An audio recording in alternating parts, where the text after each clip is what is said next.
Mic check, 1 2 1 2.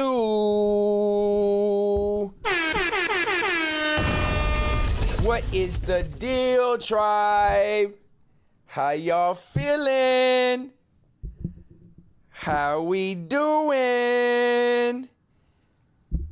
What's the deal? Sound cool? I love when y'all tell me right off the bat. I don't even gotta ask. What's up, Seven? What's up, G to God? Vinny, what's the deal? Hey, yo, hey, yo. Hey, yo. I ain't gonna lie. I'm running a little behind today, but we here. You know what I'm saying? We are back. This is Context Matters, episode 20, nigga. Let's go. Let's go. That looking different, yeah. We got new milestones tonight. We got some announcements tonight. And we just gonna kick back and have a good time, man. No pressure, of course. But this is episode 20, entitled Victory Lap. And we'll get into that a little bit further as the episode goes on. You know what I'm saying? But we here nonetheless. We here nonetheless. It is 420. Shout out to all my 420ers, all my smokers. Shout out to all the people who celebrate today's holiday being Easter. And welcome to Context Matters on this good Sunday evening, man. Yeah. I got them checker flags in there. I see it. Yeah. Set look a little different. You know what I mean? Lightly. Just a little bit different. You know what I mean? But what's up, tribe? Let me talk to me, man. I haven't been live since Tuesday. So it's been a good 5 days. And yeah, it was Third Law last time I was live, as y'all know. You know what I'm saying? Third Law is a little different than Context Matters. So if you are coming into tonight's stream, shout out to the 65 in here that's tapped in. 75 is going up. Make sure y'all share this link everywhere you can share it and let people know we live. But I'm not gonna lie. Tonight I'm not pressed on being too performative or indulging in that race that we have been in for the last 3 months. That's why this episode is entitled Victory Lap. You know what I'm saying? Because sometimes you got to know when to just take your wins. You got to know when to take your wins. There's no reason to keep going around the laps and keep sprinting against motherfuckers who not fast enough to keep up. So, since we are episode 20 tonight, I feel like it was a perfect time to call my victory lap. I'm not here to bring in the viewership for dramas. So if you are here tonight looking for Third Law type content, if you are here tonight looking for all that drama, it's not gonna appear. We've changed it up. You gotta be subscribed for 5 minutes to talk. So if you coming to troll, you gotta be a fan to troll.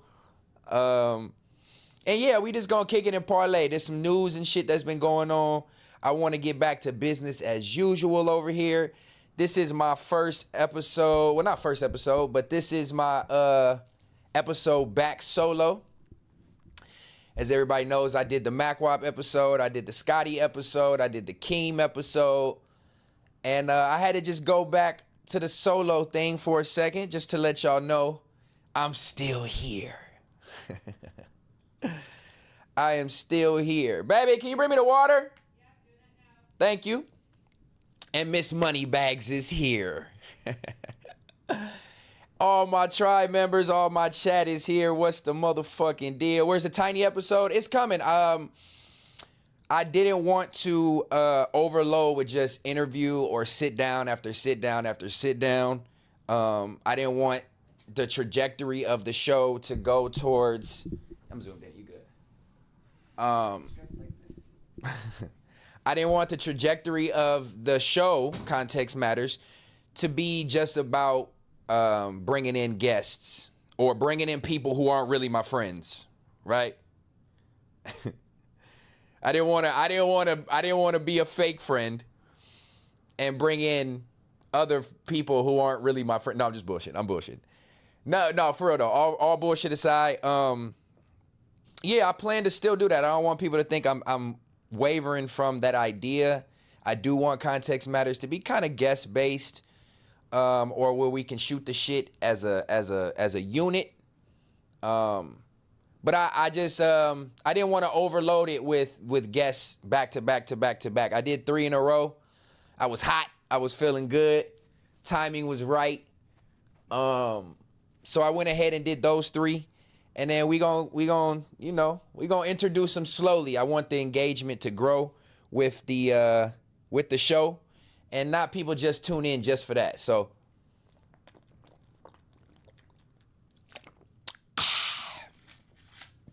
nonetheless, we here, and y'all gotta see my gorgeous face, and y'all gotta deal with my gorgeous face. But yeah, if y'all here for the dramas and the clicks, to be honest, there's really nothing I've seen that's worth me giving my energy on Context Matters. If for some reason, again, like I told y'all, something comes up, catch it on Third Law. If not, let's just shoot the shit, you know what I mean? Like we've been doing for the first 15 episodes of this motherfucker. Before we kind of got a little sidetracked. I gotta admit, I did get a little sidetracked. But hey, like I said, Joshua, there's not anything important to address on Context Matters, gang. You know what I'm saying? And it's not that I want people to separate me from drama per se. I'm still me. Still gonna get the same shit, but I got to get back to business as usual. And when I say business, I do mean business. These money bags looking nice, man. I do mean business. But shout out to the 100 y'all in this bitch. Please make sure y'all hit the like one time. Let me know that engagement is real. We gonna set a super chat goal tonight. And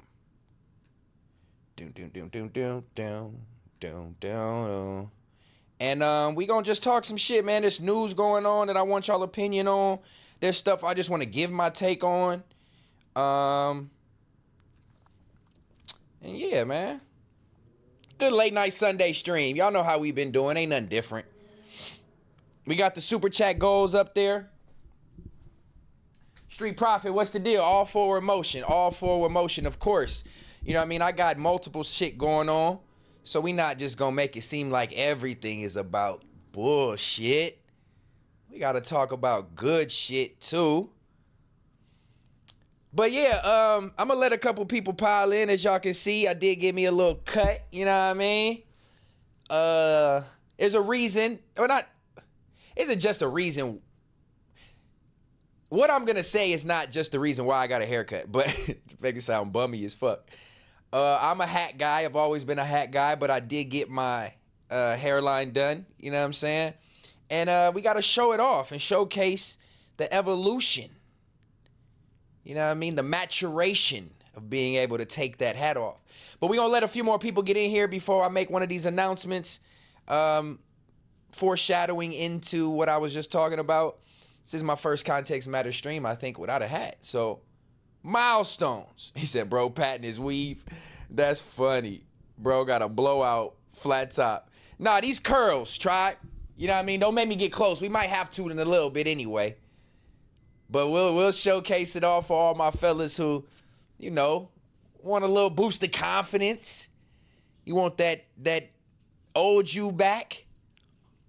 That's what I'm trying to inspire today. And he said, pat your weave. That's funny. Boy got the Matt Barnes joint. Oh, y'all funny. Okay, let me have it. Give me the jokes. It's all good. Let me sit up straight, correct my posture, because I'm working on it. Y'all see how much taller I am when a nigga sit up straight? God damn. But yeah, we working on it, man, you know. Getting my posture back right. Somebody got on me for saying I was sitting like a scarecrow while trying to correct my posture. Fuck y'all. You know what I'm saying? But yeah, man, what's going on, tribe? How y'all been this past week? Talk to me for a second. I'm a little behind. Let me pull up my shit. And we gonna roll that roll. Let me get a couple minutes in. I want to kick this stream off with a good smoke. It's only right. Today is 420. Oh, y'all got jokes. Okay. Y'all lucky I can't flame y'all back right now.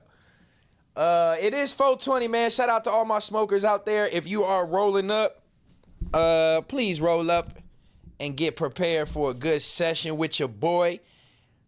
I'm gonna be real. 420 comes around, and now it's not like a 420's not like a huge holiday for me no more, man. I think because I've smoked so much in my life, and every day, hey, y'all gotta chill with the jokes, bro. Y'all gonna throw me off. So I feel like low key every day is 420. To me, in my household, I smoke every day, often. And so when 420, the holiday, actually comes around, it's not like I'm ever pressed to just go 420 crazy. Let's roll up 42 joints and smoke 42 grams on. I think I'm past that point of 420. But I do partake, which is going to bring me into a little weed topic. Shout out to all my smokers, man. If y'all smoke in the chat, let me get an emoji, a cloud emoji. Let me get a something emoji. Something let me know you smoke. I got to know that I'm not the only one who's smoking tonight on this good 420 holiday. You know what I'm saying? And how far are we in? 15 minutes. I think I should be able to get away with the roly roll. Let me come back here real quick. Yeah, man. So yeah, it is 420. We smoking. Are y'all celebrating? Don't let me just be the only one to say we don't celebrate 420, because we celebrate it. We just don't. It's not one of those things anymore. Now that I'm older, it's not one of those things where I'm just like, oh, I can't wait for 420, because 420 about to be insane. We about to just get shit-faced. Nah, I ain't gonna lie, actually. Oh, okay, y'all really got jokes tonight. Nah, I really just smoke regular, man, you know. I smoke one for all the ones who can't smoke. And that actually brings me to a good question about smoking, man. Y'all been seeing these Mount Rushmores going around? Y'all been seeing these Mount Rushmores going around where people are trying to put like they top 4 for all these categories? So I want to ask y'all as I roll up and as we start off this episode, this 20th episode. Yeah, I like 20. I like round numbers, man. I like, you know, it feels like accomplishments are being met. I'm not going to lie. It's 20 episodes of Context Matters, 7 episodes of Third Law. So technically we 27 lives in. Context Matters. We are 27 live episodes in, y'all. I know to the average person, the average viewer, y'all looking like, nigga, all you gotta do is set up a camera and just sit in front of that motherfucker and talk. Granted, yes, technically, that's all that I have to do. But, again, doing shit solo, there is a little bit more that goes into it just to make sure that I have a, you know, successful show to where we can get in here and have something to talk about. So, I'm ecstatic. 27 in this bitch. Yeah, Sean Harris, you see it. We're going to get into that in a second. Let me just get rolled up real quick. I'm just going to shoot the shit. I'm just going to talk off the top of my head for a second until we get into the basis of what we doing. But yeah, you see him, man. Money bags on the flow. Money bags on the set. We got a lot of these joints in here now. Y'all know why we got a lot of them, right? Shout out to my tribe. Shout out to everybody shopping with me. And again, we're going to get into that in a second. But I've been seeing these Mount Rushmores going around, and I've seen the smokers Mount Rushmore. And I want to know who is y'all, for all the smokers out here, as again, we just kicking this stream off on this good 420. Who is y'all dream rotation for a smoke session? Who, even if you don't smoke, or if you wanted to smoke with somebody, who would y'all pick to be in this dream rotation? I want to see what some of y'all say, and then I'm gonna try to think of a couple for me. Mine might be kind of cliche, I guess, but give me y'all Mount Rushmore. Give me y'all top. It don't even got to be 4. Give me y'all top 2, 3. Who is somebody y'all could see yourself smoking with, even if you don't smoke? Who are gonna kick back and who you gonna smoke with? Wiz, Snoop, Kid Ink, Currency. I like the Jet. I like Kid Ink. Man, Kid Ink, that's a random answer. Sean Harris for one. Shout out to Kid Ink. I ain't heard Kid Ink's name in a long time for one. But shout out to Kid Ink. That's random. What makes you say you want to smoke with Kid Ink? You must be you must know him or be or not know him. You probably could smoke with him. You must be like a super fan. Cause to hear that name, I don't even know him as like a super smoker, to be honest. Snoop, Wez, Devin the Dude, Cheech and Chong, that's fire. Pac, Bob Marley, Sizzler and Buju. Okay, you want that Jamaican vibe? Jet Li or Jackie Chan? Hell no, tribe, y'all tripping. Somebody said they want to smoke with Jet Li or Jackie Chan. You don't even know them niggas to smoke for real. You don't even know them to smoke for real. Who else y'all got? Y'all ain't got no women y'all want to smoke with? Come on, man. Y'all want to just pass blunts from man mouth to man mouth? This is your dream smoke rotation, tribe. I need to know before I spark my spark. SZA, Amber Rose, Erykah Badu. Erykah Badu might be fired. I don't know. Erykah Badu might throw the vibe off. I fuck with her. I fuck with her conscience. I fuck with her mind and shit, you know. But I feel like as a smoker, though, I don't know. Erykah Badu, I don't know. Somebody said Hillary Duff. White girl. Man mouth. Yeah, man. Miley Cyrus. I'm smoking Op Pack forever. Who's your op, man? We got to get over that, bruh. We got to get up rolling. We got to get over rolling our ops in the blunt and smoking them, man. Y'all going to end up like How High and end up like Red and Meth. He was smoking that ivory and going to start tweaking out. It's a turd. You funny, bruh. You funny. I don't know. Let me see. As y'all tell me who y'all dream smoke rotation. For the ones that don't smoke, give me your dream drink rotation. That cool. That'll work. Let me see. Who would I put in my dream blunt rotation? Man, that's a good question, tribe. I'll be honest. I asked y'all without even knowing who I would pick. Sade, Michael Phelps, Miley Cyrus, and CeeLo Green. Y'all just randomly saying people. Ain't no way y'all want to smoke with these people. There's no way. Bob Marley, Snoop, Afro Man in that order. All right, so I'm going to have to go off of my age demographic. And for the sake of I can't really go back and say I want to smoke with Bob Marley, but I'm not a huge reggae fan.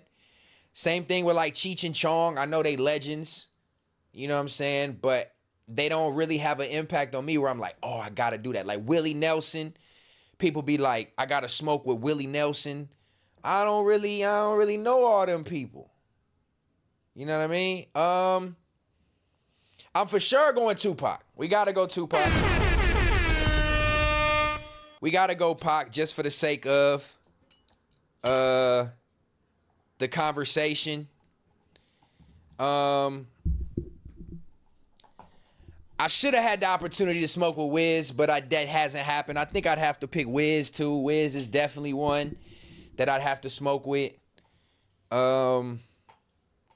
Snoop, I guess, but see, these are cliche. I guess because these are hip hop artists who are just known for smoking. These are people that me as in the urban culture and growing up watching these people and listening to these people, these are the people who are like pro smokers and smoke a lot. So I think essentially, yeah, I'd probably want to smoke with them three. Let me throw, who's some female smokers, tribe? Who is some smokers that's like women smokers, like big avid women smokers? I don't even know. Rihanna, I don't know if I want to really, that's what I'm saying. I don't even really know no pro. They be low key. Erykah Badu, who is that? Lotto, India Love, and Kylie Jenner. Unknown, you just a freak. You just a freak ass nigga. Now, I ain't gonna lie. That might be a fire ass blunt rotation. Hey, just so y'all know, Unknown, y'all, he said Lotto, India Love, and who was the fourth one? Kylie Jenner. You a freak, nigga. You trying to get them high so you can just look at some sexiness and be a high freak ass nigga. That's what you doing. But shoot it. Shoot it.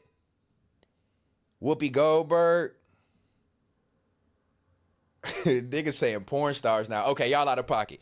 But yeah, man, shout out to everybody enjoying this 420. I just wanted y'all opinion. If you are smoking today, how many blunts in are you? How many blunts in are we? How many blunts in are we? I gotta know, are y'all avid smokers or y'all just a couple times a day? And then if it is 420, last question on this topic as I spark. If you just a regular smoker, do you smoke more on 420? Do you smoke more? Do you make sure you smoke more? Oh, you can't do that one. It's a turd. Can't happen, my boy. It's all me, gang. Nice try, though. I don't blame you. 2 cones down several times a day. Raw cones. Hey, look. Okay. I'm smoking hemp wrap. Anybody ever smoked hemp wrap? This is an educational topic, YouTube. Don't flag me. We're not promoting the use of anything. This is for people's narcolepsy and glaucoma and eating disorders and things of that nature. And we're just giving advice to the tribe on what it is that you're wrapping your weed in. I pass on hemp wrap. Hemp wrap is nasty in my opinion. Damn. Okay, so let me tell y'all a little story. Let's stay on weed for a second since this is where we are and it's 420. It's only right.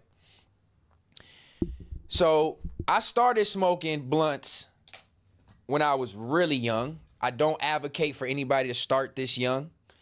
But I started in middle school. I wasn't like a avid, like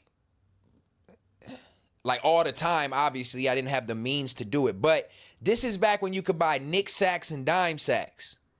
Shout out to the people old enough where you could buy a $5 bag of weed and a $10 bag of weed, get you a nick and a dime, and do it up. So anytime, I would get my little $5 from whatever I was selling, basketball cards or Pokemon cards or whatever I was doing to make my little chili, I would piece up with my homie Pete, and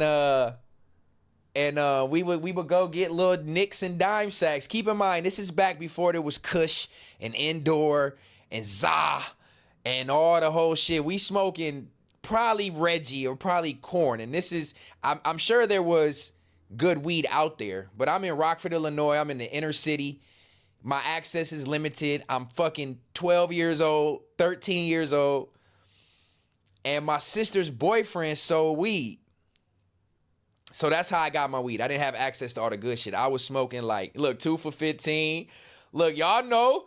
Look, that's the beginning era of the smokers, bruh. You know what I'm saying? $5 nicks, $10 dimes. But I started in middle school. I didn't have access to all the good gas. I had seeds and sticks in my weed when I first started.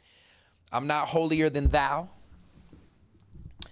And we would sneak it, bro. I would hide my dime sacks and my nick sacks in my basketball card binder. And it's crazy. It's bringing back hella nostalgic memories. I would hide it in there. And so up the street from my house for a couple months, actually for a while, they were building a whole new subdivision, a whole new area of houses. So I was cool. This is back in the era where you could ride your bike. Your parents don't care about where you are. We didn't have no cell phones. It wasn't none of that.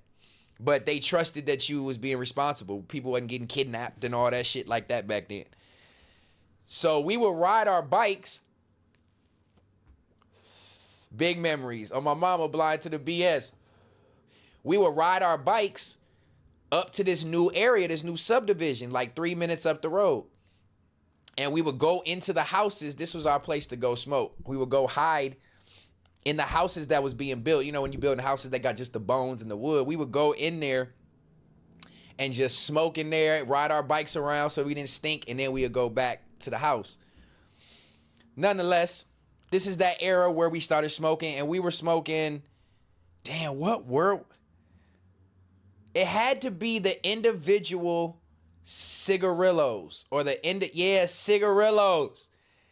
The individual cigarillos was for sure what we was smoking, where you had to rip the little foil off the tip of it, and then you slide the top and the bottom off. I know y'all remember. In them tubes, yeah. Look, Eliante. Look, you know, I'm taking y'all back. Ride with me down memory lane. For all my people who started smoking in the 90s. Mini Phillies, big swishers and Phillies, Dutches. Yeah. Okay. Y'all with me. Swisher Sweets, yes, bruh. We was smoking Swisher Sweets. And I don't even remember how I even knew how to roll that shit. And I'm not gonna lie, I remember vividly not being able to get the Swisher Sweet or the cigarillo and having to roll that bitch up in notebook paper.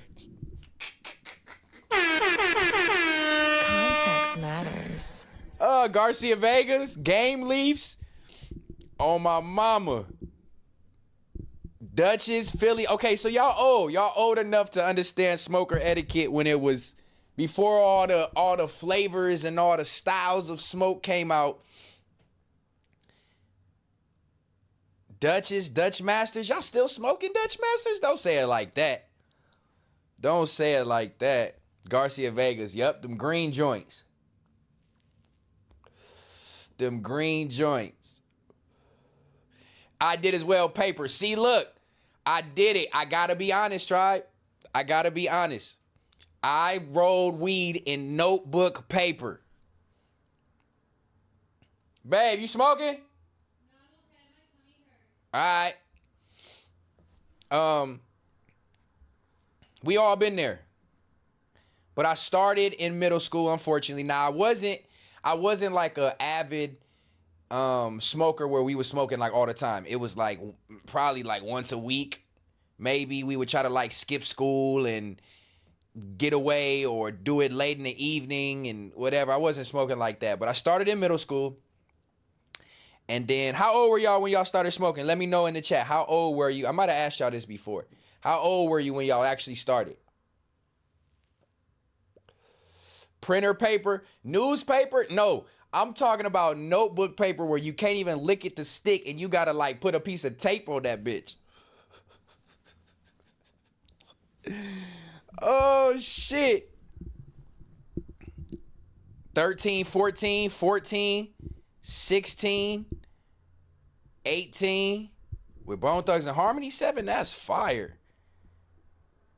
Making bongs out of water bottles and apples, yes, bro, y'all been there. So this is the holiday for everybody who started off the way I started off. That's why we talking about 420. Happy 420 to everybody. I'm just telling a quick little story, getting y'all stories. 11, 13, 12, that's crazy because you would think that's the age now that people would start smoking. Like the youth would start at 11, 12, middle school, and it would be like almost not normal, but like, you know, you wouldn't be able to like really frown upon it too much with this day and age with social media and influences and all that. But for y'all to start, when I started at that age, that's crazy. Most people back then in the 90s wasn't starting at, this is 2000, 2001. They wasn't starting at 12. Y'all started young like me. Damn.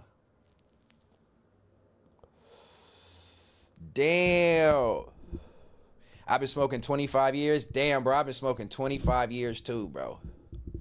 So look, let me fast forward through this story real quick. So we started on nasty blunts, nicks, dimes, seeds, stems. We done rolled them bitches in notebook paper. We done made apple bongs, water bottle bongs. Done anything you could do to smoke before smoking was popular. Now smoking is like the thing. Kids are for sure starting younger or around the same age we did. But I feel like it's more detrimental. I feel like we was able to separate getting smoking real quick and then like still being an okay kid or growing up like not completely mentally fucked up. I feel like the weed nowadays got so much shit in it that these kids losing their focus, they drive, they attention to detail, their ambition, smoking that young. And I don't feel like we lost that. So I feel like we got a little bit of an advantage on being able to manage our weed. But okay, here we go. So this is my story. I got caught. Did y'all ever get caught? Hold on, look. Did y'all ever get caught smoking? Or did your parents ever find out what was the consequence? Let me know, tribe. I'm going to tell y'all my story while y'all tell me. So as I just told y'all, my sister's boyfriend, Corey, this nigga used to sell the dime sacks, and he was in high school, older than me. And I would get them from him. So my sister dating, we all staying at the house. My sister still lives at the house. I still live at the house, whatever. Obviously, we're that young. I'm at my dad's house. My sister and her boyfriend are into it. They broke up, high school shit. This is back in the day when we had landlines, home phones with the cord. This is before like even the cordless phones was a thing for real. We had landline corded phones. So they into it. And I pick up the phone when it ring. No caller ID, no nothing at this time, tribe. No, nothing. I just pick up the phone like, hello? But this was the time when you had multiple landlines throughout the house. And you pick up any receiver and you just jump in on the conversation, right? Y'all know what I'm talking about. Y'all old enough. So I pick up the phone. And it's Corey, it's my sister's boyfriend. I'm like, what's the deal, bro? I don't really remember the conversation. I'm just talking the shit through it. I guess my sister had picked up the other end of the phone, and I didn't know it. Normally, when you pick up a landline, you hear a click or you can hear it. We must have picked it up at the same time. So I'm on the phone with her boyfriend, not knowing she's on the phone. My dad in the room sleep. My sister back in her room. She got a phone in her room. I'm sitting in the living room. I pick up the phone. And so this is my opportunity. Like, all right, he's not here. Let me see if he can bring me some weed next time he come over. I'm not even knowing about them fighting or none of that. So I'm talking to him about weed. And my sister just say something. I don't even remember what she said. I'm not going to lie to y'all. She just said something. And she's like, hang up. I'm assuming it's along the lines like hang up the phone or get off the phone. And she can't hang up on him on her phone. I have to hang up my phone just for the context so y'all know. So I'm assuming she's telling me to get off the phone, and I don't want to get off the phone, but we stopped talking about the weed, and I'm arguing with my sister. It's all three of us on the phone or something. Long story long, my sister just starts yelling through the house till my dad can hear. Stetsen's on the phone with Corey trying to buy some weed. He's on the phone with my boyfriend. He wants to buy weed. That's why he's talking to him. He's been smoking weed. Oh, tribe, I shit you not. I remember this shit like it was yesterday. My sister snitched on me out loud, screaming through the house. And she's still on the phone, so I'm in the living room. I hear her yelling from the hallway, and I hear her through the headset. I'm like, oh my God, how do I get out of this shit, bro? Send me clean off. He just only talking to Corey because he wants to buy weed. He don't. Whatever she said, I know for sure she ratted me out loud. So I'm like, fuck. My dad wake up, he's still back in the bedroom, so I'm trying to decide what the fuck do I say or how can I get out of this? I'm not gonna lie, I don't know what I said to my dad, but I remember I ran back to the bedroom. How old? This had to be like, this is between 99 and probably 01. This gotta be between 99 and 01. I had to be like 11, 12, 13. It's just before high school. So my high school years was, my high school years was 02 to 06. My middle school year, we call it middle school, I don't know what y'all call it, 6th through 8th grade was 99, 2000, 2001. Just go put her to sleep real quick. Oh my God, I'm gonna read the tribe. Okay, so now that I was telling y'all about our story, let me see what y'all's story was. So yeah, bro, she ratted me out.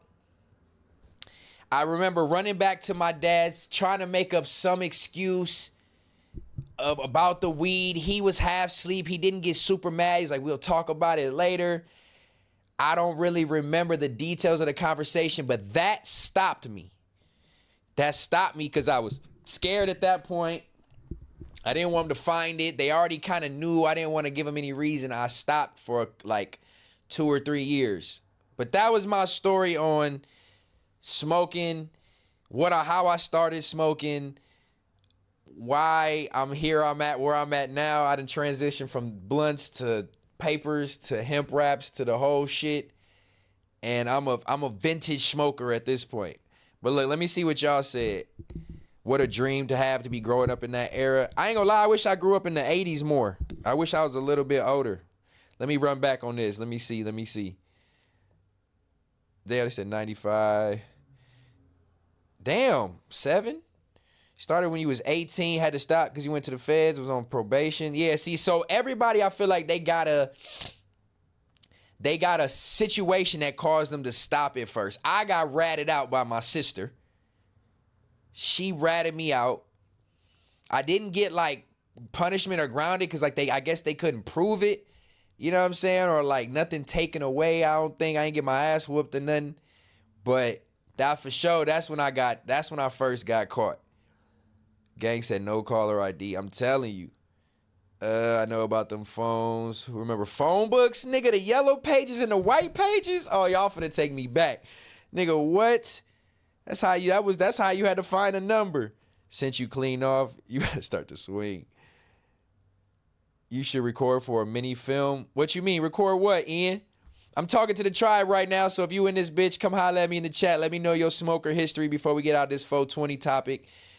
Damn, I'm old. Did I used to do dabs? Hell, well, I've done them, but I'm a action smoker, Vinny. Shout out to Vinny in this bitch. He did send a super chat too. Let me see what that bitch say. Hold on.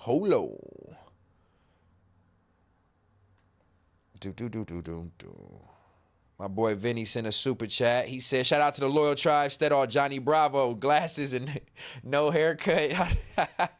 My nigga got jokes. Hey, man, send in some more super chats if y'all want me to get to them. Shout out to the 150, 160 y'all kicking it with me on this good Sunday night. No drama in the chat, all positive vibes. This is exactly what I want. Thank y'all, man. Blind to the BS, Elijah the King, Hank the Tank, Ian, what's the word, Zaza Mall. Did I used to do that? Let me see. I would have sold hella dope if I was born sooner. She tried to convince my mom to tell me I admit I smoked. My mom would let me smoke, then knew it was a trick. Nah, they wasn't letting me smoke. I had to still sneak. For sure. But yeah, man, shout out to all the smokers. That was the quick little weed talk. Give y'all a little backstory on where I started, when I got caught, how I was smoking, me personally. And honestly, the only break I took smoking was from... We didn't smoke in high school. I'm not gonna lie, tribe. We wasn't like... Smoking was popular, but it wasn't like the go-to. We was drinking. We were illegally drinking. We was in high school getting wasted and drinking, but not really smoking. So I took a break for smoking for a couple years through high school. But pretty much as soon as I moved to Texas and I got around flip, yeah, I started smoking heavy. Then it was all Swishers, the cigarillos, White Owls, all that. That's back at 18, like probably at 18 was when I started smoking heavy nonstop. And unless I did a detox for whatever health reason or just because I wanted to clean out for whatever, I've been smoking nonstop for 20 years for sure. 20 years, and that's nothing to brag about. I feel like I'm okay. My lungs, I got some okay breathing. I don't think my lungs are black. You know what I'm saying? But I'm not bragging about 20 years of smoking, but I've been smoking for 20 years straight. Mac Watt, what's the word? It's only right that I wear the exotic 710 shirt on 420. You know what I mean? Shout out to my doggy Mac Wap in this bitch. Happy 420, brother. We just having some good smoke talk. You know what I mean? We just having some good smoke talk, Mac Wap. Something you could have indulged in. Live feed, yes sir, man. Staying consistent. That's what it's about. Episode 20. Context matters. But yeah, man, happy 420 to everybody. That's pretty much what we was talking about. I've been smoking for 20 years straight. Not nothing to brag about, but for all the people who do smoke, cheers to you. This is our holiday. And speaking of holidays, before we get into the calendar holiday of today, because I do want to talk to y'all about that for sure. I do want to mention, like I have been, you see it. Context matters. The official Context Matters. They don't even really got to be Context Matters. The official money bags have been in production, as y'all can see. They are on the floor everywhere. I got one in hand. These are, I'm not gonna lie, tribe. I'm super happy for this. This is something I wanted to try brand new. I've never sewn before in my life. Y'all know I'm a creative nigga, so I make shit a lot of times by hand artistically, but I'm proud of these. These are my handmade money bags, and I'm gonna talk about them for a second. I found the fabric to make these. I cut it to size. I ordered the stuffing. I stitched them. I hand painted the money signs on all of them. Hand painted. I tied them with rope, glued the rope. You know what I'm saying? Pretty much the entire, literally, not no pretty much. From beginning to end, I'm proud of these, tribe. So that's why I keep posting them on my story and keep shouting y'all out. Moneybag became my emoji because of y'all. Because I had money bags sitting on the set from a Halloween costume. Y'all took them and helped me make them my emoji. And now I have them in production as art. I'm super ecstatic about these. So if you would like to support the stream, support me, support my endeavors, have a piece of custom one-of-one art. Essentially, they all are one-of-one. In your home for decoration. They are real pillows. They not gonna fall apart. You can sleep on them, throw them around, and decorate your shit at the same time, man. So I have merch. Y'all can finally support me other than super chats. And if y'all would like to do this, I don't have a site anywhere right now. I'm going to get a Shopify soon, but DM me. Let me know you need one of these. One of them is $30 plus shipping. And again, I feel like they're worth it. And if you'd like to support, that's my money bag shout out of the day. You see him on the set, be a part of it. Fuck with Stet. Get you a money bag. Context matters. And bring on some good energy. I'm hoping this brings on some good vibes and some good juju. You know what I mean? There's nothing wrong with putting positive energy in the air. Why not bring on like I hit the bank? You know what I mean? I got 10 of these bitches. My mom said one day they gonna be filled with all hundreds. And I said, you damn right. So maybe y'all can have that same energy, man. Fuck with me. DM me on Instagram right now. That's the best place to order them. You can let me know you want to order them in the comments on here, but it's going to be hard to go back and get it. Support me, man. $30 for one, 2 for $55, 3 for $80, and 4 for $100. Great investment, great decoration. Yeah, spice your shit up, man. Spice your shit up. Context matters. Yeah, shout out to the mods. All my mods got one. On the first press, when I do my second press, I'll probably send out my loyal subscribers and followers. Give them away. I'm going to start doing giveaways for them too. But in the meantime, support your boy. You know what I mean? So hit me, DM me on Instagram, and we will go ahead and get you yours out ASAP. You know what I mean? All right. So, since we still kind of talking business for a second, shout out to the 175 of y'all tapped in. I sure appreciate y'all presence on this good 420, this good Easter Sunday for those that celebrate. Before we get into all the details of the show, even though we're 45 minutes in, I got an announcement. Tribe. It may not seem major to some. To me, it is major. I got my first Context Matters sponsor.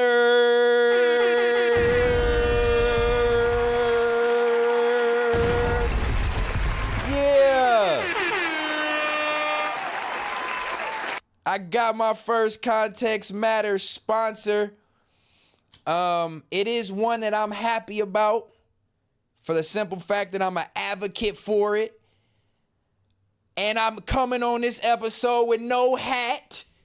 Context matters. It's only right that my first sponsor come from none other than my doctor, Dr. Kaymez, all the way in Istanbul, Turkey. He is my hair transplant doctor.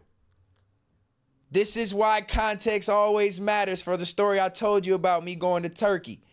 Don't act like I did it just off the strength of somebody else. My doctor's a real one and he fuck with me. And we've been in business together ever since I left Turkey 2 years ago because this hairline is just immaculate. It's just immaculate, tribe. So, I went and fixed an insecurity of mine for those men out there who have insecurities in their hairline. We do have hair loss. It is common for us. Shout out to the men who are not too cool to be interested in saying, I'll have a procedure and fix my hairline like I did.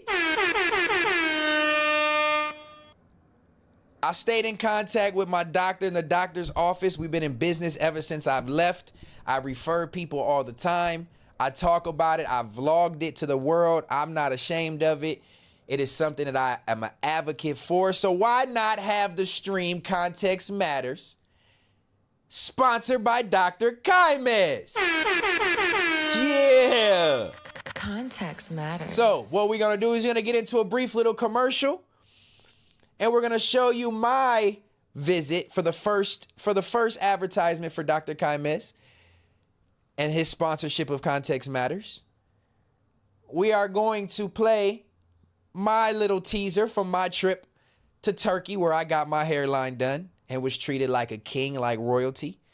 Y'all do know who I went with when I went to Turkey. Y'all do know who I went with. So if you happen to see glimpses, let's not be messy. Let's just understand that this is a business endeavor. And I want to showcase a piece of my trip to Turkey. So without further ado, shout out to Dr. Kaymez and the Hair Upload Clinic out there in Istanbul, Turkey. Here we go. Oh shit, not that one. I gotta go back here. Here we go, tribe. Let's go.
Yes, sir. Yes, sir. Shout out to Dr. Kaimes.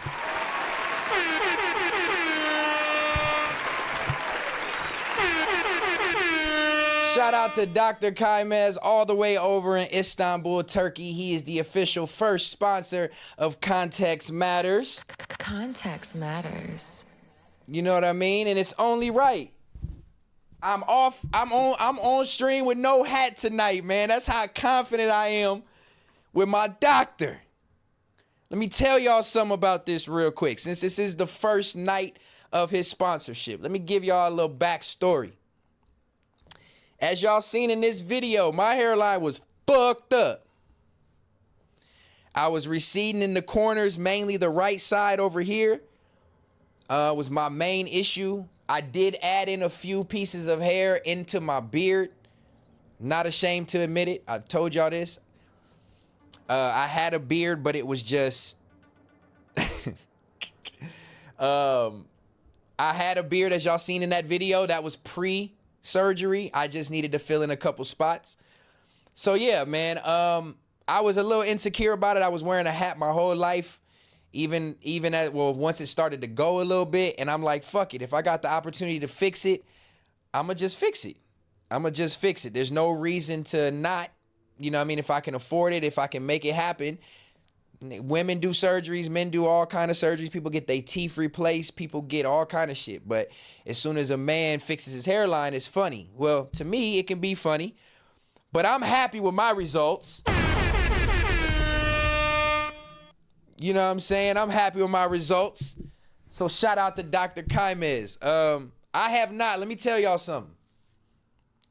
Y'all may not even believe this, but I have not gotten an edge up across the front, my sides and across the front since I've returned. Listen, to all my men out there, you gotta go through me to get the plug. I'm gonna tell y'all who the doctor is, but if you want the plug, you gotta go through me. Let me know you serious. It's gonna cost you a couple bands. You gotta have a little bit of money. You gotta be willing to do it. But there's details. There's a lot of shit that goes into this. I have not got an edge up since I've returned. Look, I'm gonna even get close for y'all. Listen.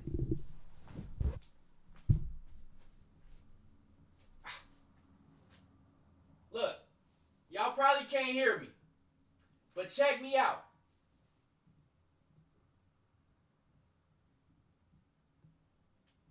I ain't had an edge up in 2.5 years.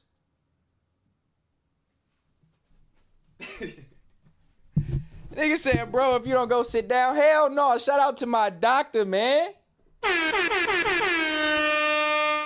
Yeah. But look, DM me if you need the plug for Dr. Kaimes. I'm going to get you right. And all I'm saying is I'm an advocate for it. I support it. If you feel like, you know, that's something you want to do to change your life, it is life changing. And I'm all for it. So DM me if you want the plug. Shout out to Dr. Kaimes. This is his first sponsored stream. I sure appreciate you, my boy.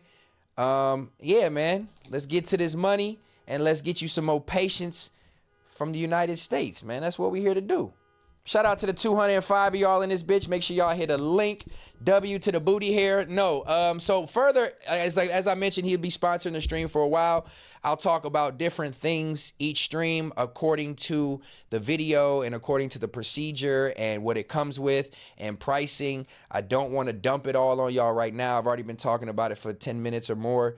But what my plan is, we have videos and things for each stream that we do that he sponsors, and I'll talk about the procedure differently at different times. So, but if you want the insight, you want the plug, you can get that anytime. Make sure you DM me right now and I'll check it later. And yeah, just make sure you got your shit together, man. Shout out to the tribe.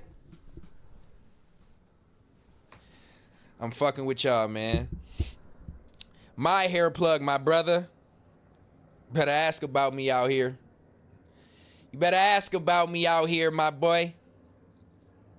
Who got the sponsor? Who's the one who done sent people over there? Who been being paid from it for 2 years? Let's be real. Context always. Context matters. Don't get me going. Don't get me going. Don't get me going. I'm really a nigga out here, whether nobody want to believe it or not. But yeah, hit me if you want the plug on that, and we'll talk about what goes into it in other episodes so I can make it interesting. But if you need the details, hit me in the DM. You know what I mean? What up, Mop Whack? What up, my boy? I don't know if I seen you in here. Yeah, man. Yeah, man. Holla at me, brother. I know it's a lot of men in here. I know y'all ages, tribe. Y'all can't fake the funk. Y'all done told me y'all ages now. I know some of you niggas out there receding. I can't speak for the results for the other nigga, but I know he does well with Afro-American or Afro-Latina hair. My hair is a little bit Latino. My hair is a little bit thinner because I'm half white. He does great with my hair, but he does great with black hair too. So all my brothers, don't be ashamed, man. Hit me. I got you.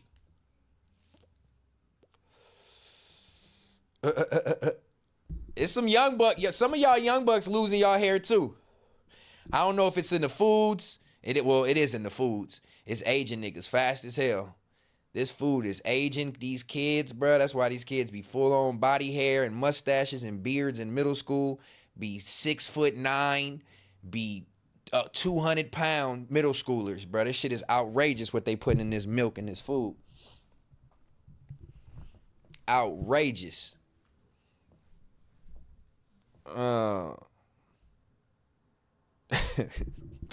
No, Hank the Tank. I know about Trey Young haircut.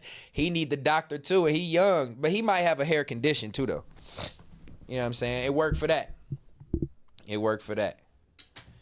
All right. Well, I guess that kind of brings us into just briefly, because I don't know much on it. Today is Easter, so shout out to everybody who is Christian and who follows the holidays and do all that. I'm saying that to say as respectfully as I can. I don't myself celebrate Easter or really too many national holidays. Like, I mean, let me not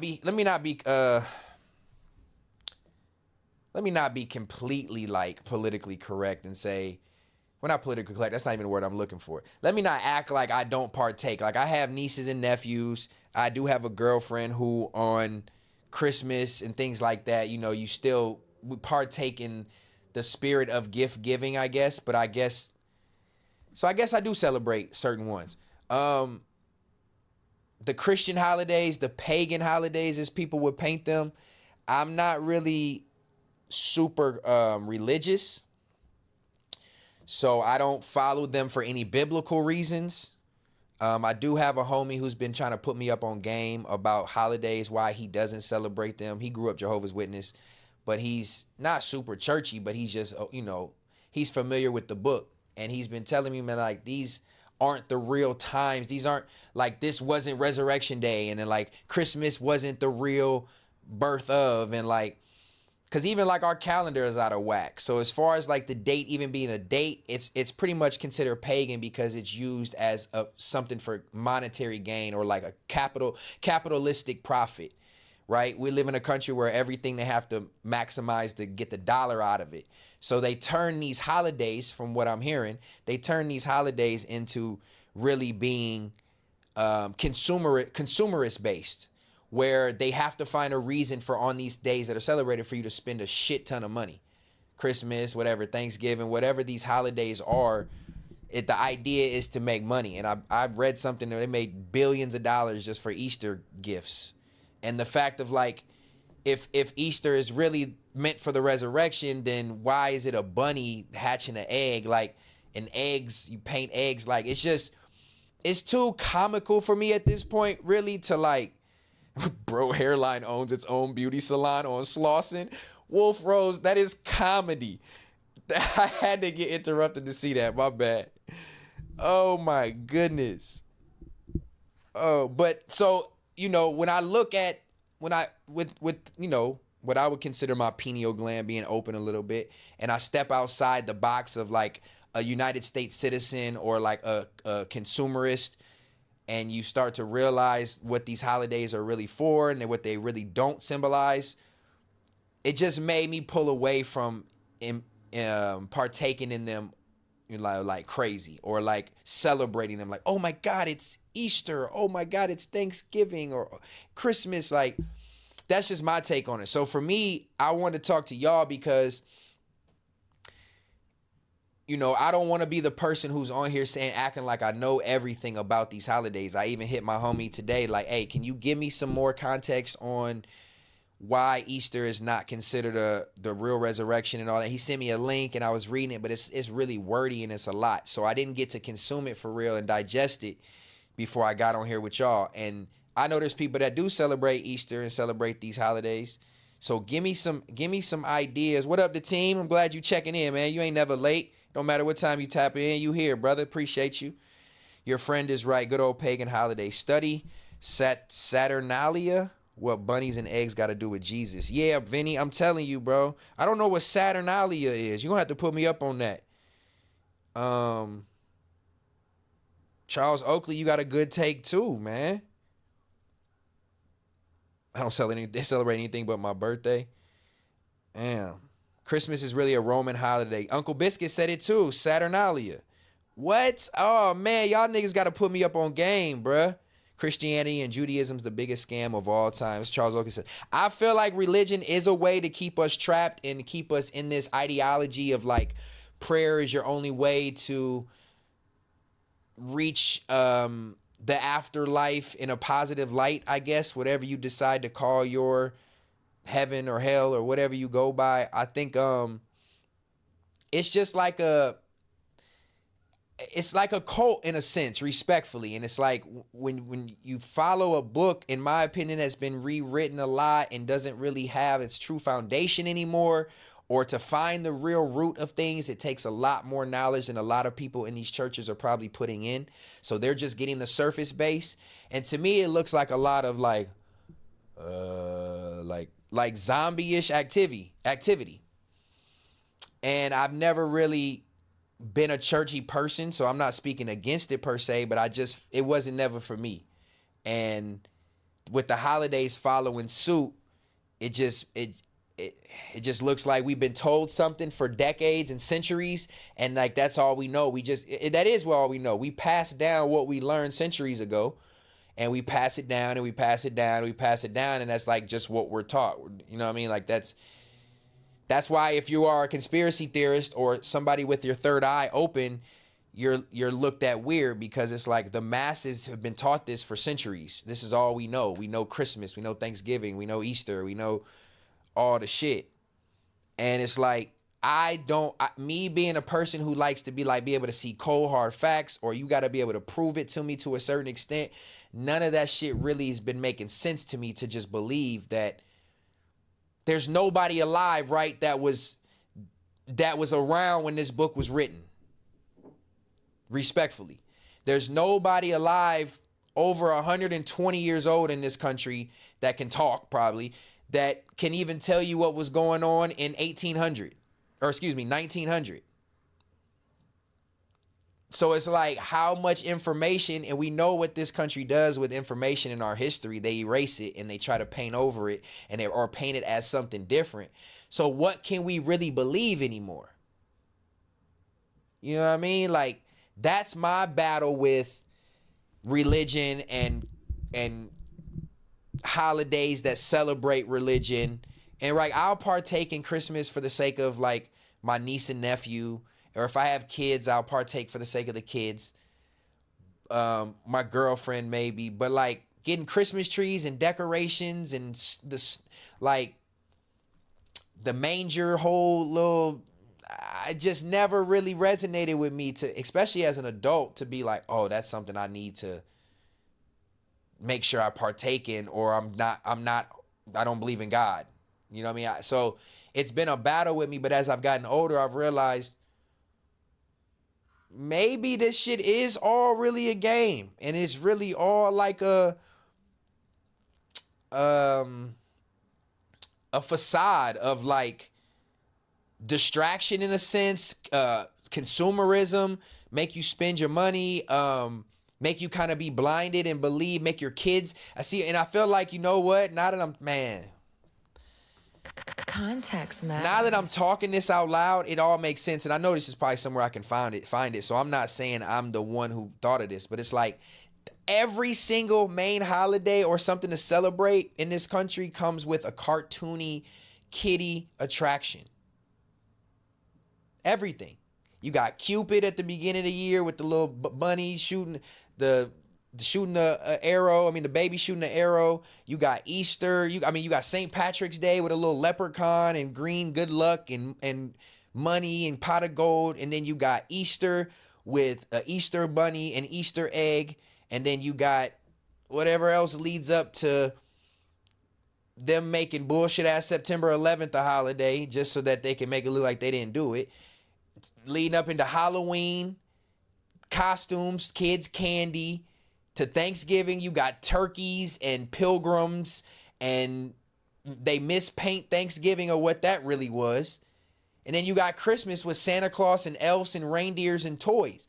Everything was designed to pre-teach your kids so that they think that's what is that gets their attention and keeps them attracted to those dates and remembering those dates, to where this will never be outlawed or canceled holiday. Like, these will always be holidays as they attach them to this country, as Christianity is the root of this country. It's by design to, my bad. It's by design to keep your kids trapped into that as well. It's crazy. That shit crazy as hell. But yeah, so what's y'all take? Like, let me read some of the chat. What's y'all take on the holidays and what y'all believe in and what you celebrate? I know it's hard with kids, I'm sure. Let me see. I'm gonna go back. Chat, look up the man who wrote the Bible on Google. Damn, Vinny, you over there all third eye open too, huh? Yeah, I like it. I don't believe in none of it. Dishonor R said, I don't believe in none of it. I'm telling you, at this day and age in this country, I find so much shit believable, and that's why people will label me a conspiracy theorist. Because if they lied to you about the simplest shit, why wouldn't they lie to you about the biggest shit? If we got all this advanced technology and all these abilities and all these hidden secrets and all this CIA information and Pentagon and all this shit that's hidden shit, top secret shit that's slowly coming out, from UFOs to like all this, bruh. All this propaganda of all these pre-planned attacks and viruses and all this. What makes you think they not lying to us about our history for real, for real? So I find a lot of this shit hard to believe. I find a lot of it like, as like a joke. Like, they want to keep us blinded on these topics and this and our no power with distractions like something as small as a holiday. So again, that's my take on the Easter shit. I don't really celebrate them. To each its own if they do. Like I said, when my niece and nephew were younger, we would dye eggs. You know, don't get me wrong. My mom buys them Easter baskets. You know, for the youth, I guess. And I guess that's kind of fucked up because it kind of contradicts what I said. It's pre-programming. But we were doing it with them. But they're my niece and nephew. I can't control it. But I guess we do it for the kids because it's like, oh, you don't want to take their childhood away from them. But in a sense, that's a fucked up childhood to be lied to and it be programmed on this. Man, that shit's crazy. That's a rabbit hole in itself, try it. That's a rabbit hole in itself, man. That's what I'm saying. Russians turned to stone. Then you got the flat earth situation. You got the firmament. You got these people going to space. It's like, bruh, I feel like Earth is one big science project. That's why it's called history. His story. That's what I'm telling you, man. And it makes you really wonder about anything, the origins of Earth. You know what I'm saying? Like, what's really in Antarctica? We could go so deep on this. This really wasn't the point. We'll keep it for Stetsen, which I actually have tonight. We can go over one that is based off of kind of the flat Earth theory in a sense. We can go over that. That's towards the end of the stream, so stick tuned with me. We've been on here for an hour 15. Let's get some more super chats in. Let's see if we can hit that 10 goal, even if it's comments, questions, concerns. If you want to chime in on the topic, it's hard for me to read the chat as fast as possible, but when the super chat comes in, obviously I see it. It's a lot easier to read your take because I want to know what y'all think about it for real.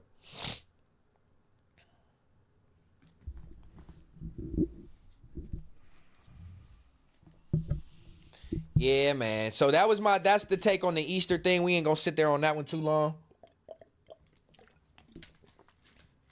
Shout out to the 175 kicking it with me on this good late night.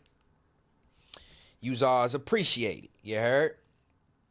All right, let me see what I got then. I think I had we talked about 420 for a minute, which was dope. I like that weed talk with y'all. We got my money bags off. Make sure y'all order y'all money bags. Don't forget, please send me that DM. I'm shipping out shit tomorrow. I've already made up 25 of the first 50, limited edition 50. Don't forget to get your money back. Shout out to those of you who already got yours. I think I got about 20 already sold. We making our way there. All right. What is going on in the world? What is going on in the world? Hey, look. Hey, I'm going to play this real quick just because I brought it up and I didn't play it during the 420 thing. But in a sense, it's about smoking. But I want to shout out to my homie, Devarian Jarvell. A lot of y'all, I'm pretty sure, know who this guy is. Excuse me. Conspiracies are always interesting. Shout out to Cristiano Carranza for the $2. Conspiracies always interesting. Happy 420. Yeah, man, we can just get on here and talk about them one day for real. Like I said, I have the segment Stetspiracies. I haven't quite perfected it to how I want it yet because, yeah, long story. But I love conspiracies, man. We can talk about them a lot for sure, especially once I get going. But look, I want to play this real quick. Shout out to my boy Devarian Jarvell. If y'all don't know who he is, he's super famous on TikTok. He's super famous on Instagram. He's got, 500,000 on, damn, my boy going crazy. 500,000 on Instagram. He got 5 million or some on TikTok, going dumb stupid. But this is my homie, my real homie, Devarian Jarvell. He's an internet comedian. He's hilarious as fuck. He's been viral multiple times, millions and millions of views on his videos. He's from Rockford, Illinois. Shout out to my hometown. I had science class with this nigga. See, David Sutherland, you know, he funny. He's super funny, bro. I wouldn't say I grew up with him, but I had class with him in high school. Been in contact, stayed in contact with him. You know, ever since I've left, he used to rap. I got songs with him. So I want y'all to know that this is not just some made up shit. I don't say I'm homies with people just because they got clout. This is my homie. Like I said, I rapped with him, made songs with him, had science class with him, whatever the case may be. But he funny as fuck. I just want to give him his shine. I probably will have my boy pop in on here one day. I might end up having a FaceTime or have him do a video interview. We'll sit down and chop it up with him, just see his trajectory. But my man went going viral. He's crazy as fuck, funny than a bitch. But yeah, let's check it out. This is just to tie into that 420 before we get into our topics. All right, yo, come on, man. The movie started at 8 o'clock, man. Hold on, wait a minute. It's 15 minutes. I know, hold on, man. I gotta roll up, man. Why? I gotta roll up. Hold on. I'll be ready in a minute. I'm be in the car, man. All right, cool. I'll be out there in a minute. Yeah, we about to get ready to head that way in a minute. Oh, come on, let's go, man. Reservations at 8. We gotta go pick up the ladies, so yeah, I'm gonna call you back. Get a move. Hold on, bro. I gotta roll this up real quick. Facts. Why every time we gotta leave this? Why? Because everything's better when you're high. Everything's better when you're high. I'll be in the car, man. You know what I'm saying? Hurry up, man. 8 o'clock. All right, 8 o'clock. And don't rush greatness, man. I'll be out there in a minute. All right, let's get up out of here, man. Day after day, seems like I push again. I'm walking, bro. All right, man. They just keep. Hey, anybody who's a smoker can laugh with that. I seen it today for the sake of 420. And I want to shout my homie out. You know that before you go do anything, you got to smoke. You wake up, you smoke. Before you eat, you smoke. Before you leave to go do something, you got to smoke. When you leave that, you got to smoke. So shout out to my smokers today, man. Good comedy. But all right, let's transition. Like we always do. Like we always do at this time. I go for mine. I got to shine. Now throw your hands up in the sky. All right. Where we at? Let's do it. What's the word? What's the word? Y'all know what it is. Hot topics, all the latest and greatest. Something that we can talk about. And the latest shit that I've seen that I know is conversation worthy is Kendrick Lamar has kicked off his tour. You ain't Kanye, buddy. Show us another one. He's jokes. I will. We're going to go back.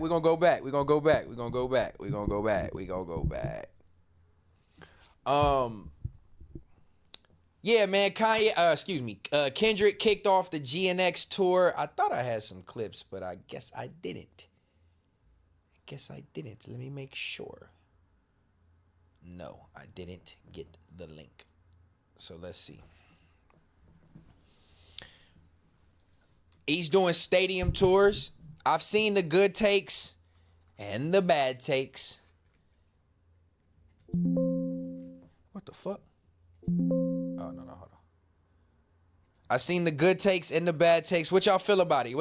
First of all, does anybody in the chat have tickets to the GNX tour? Hey, mods, let them live. They just gonna talk to a wall. Oh,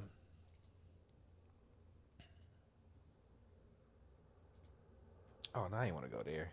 Do any of y'all got tickets to this big ass tour? I got some. Wolf Rose. I do. Stetsen. Okay, let me just ask y'all, and this is no hater shit, because like I said, I've seen the takes of what people been saying. But where is that? This one right here. Let's see. Let's just watch it. Keep moving. Okay, does this ring a bell?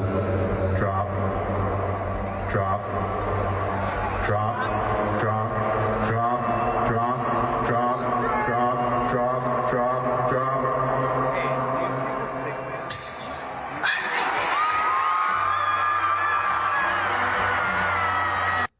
it. All right, so what's y'all take on? Okay, so let me give my take. While asking, is he wrong for still playing into the beef? So I'm just gonna go off the takes that I saw.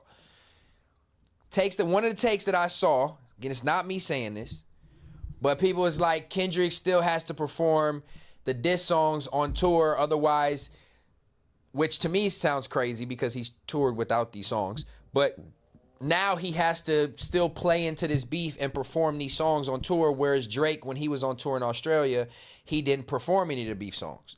That's one of the takes I seen that made me wonder, is there a such thing as dragging it, or does he have to perform these songs?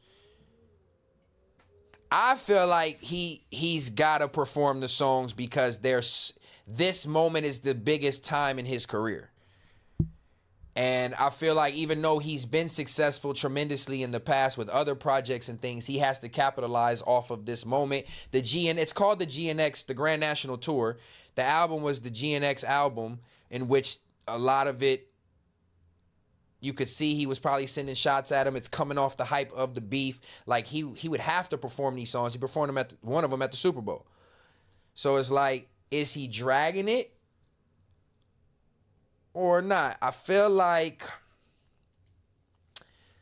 let me see. Keep over days, I don't know how to live. Some good rap music, chicken water. Louisiana chicken water.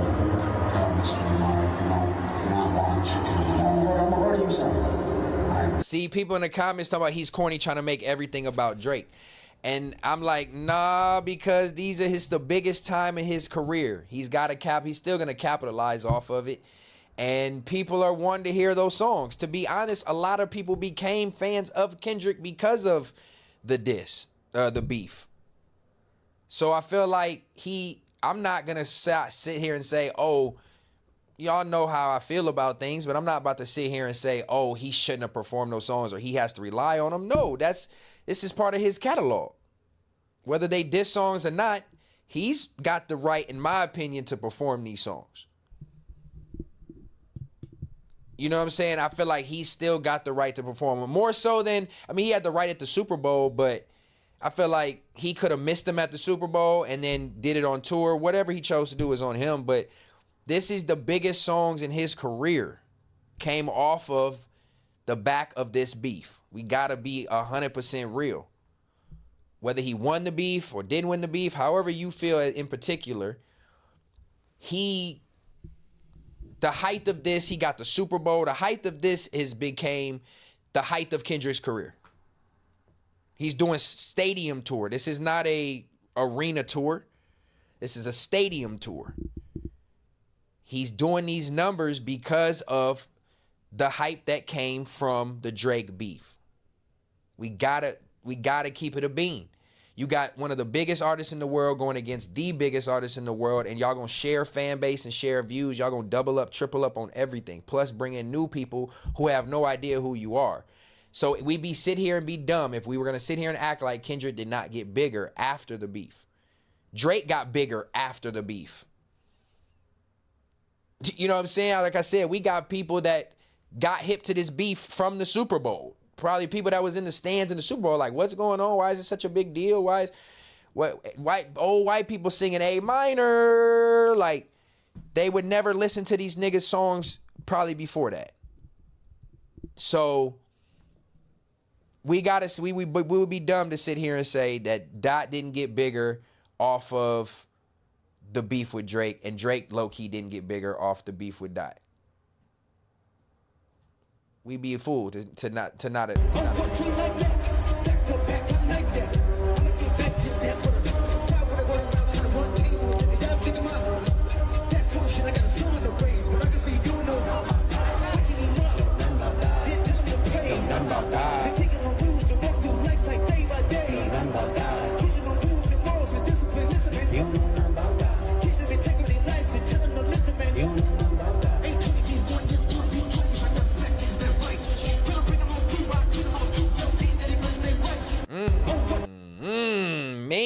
Mean. Look, I'm not a hater. I'm not sitting here saying what his abilities ain't what they are and he ain't what he is. Come on now. No, I think it's a live version. I don't think the live version is not copywritten, so I shouldn't get caught on that. Hopefully. Or any type of flagging. And he didn't rap it all the way through. The beat sounds different, so I should be all right. But yeah, look, so like my take on this was just about more so was he supposed to perform these songs. And I think the set list leaked. And the set list had 51 songs or something like that. I don't know if Act posted it, but 50 some songs. And I don't think he did all the diss records. I think he did Euphoria, Not Like Us, and probably one more, right? Yeah, probably one more. But look, man, let the man Let the man perform his songs. They're some of the biggest songs of his career. They are the biggest songs of his career. Whether they were part of this lawsuit or not, look, it happened. So I'm gonna sit here and say, even as a Drake fan, I don't have no issue. His songs, he got to do what he got to do. And he didn't perform those songs. People would be like, "What the fuck, nigga?" That just goes to show you how big this moment was for him, though. You know what I mean? It was, man. So no, he's not dragging it, man. He did what he did in the battle. Perform the songs. I feel like Drake should perform his songs. Shit, if that's the case, honestly, performability other than Euphoria and Not Like Us, Drake got the more performable songs from 1 through 6. Performable songs. Sonically, people was even saying Kendrick didn't really have stadium music. These are not my statements. I just heard this. I was reading Twitter today when I was reading all the shit about him touring. And they were saying, like, people from the fans was filming and just sonically how it sounded in a stadium, which is 50,000 people instead of 20,000 people a night. And a lot of them are more open. It echoes. The stadium sound is not really there. So I don't know.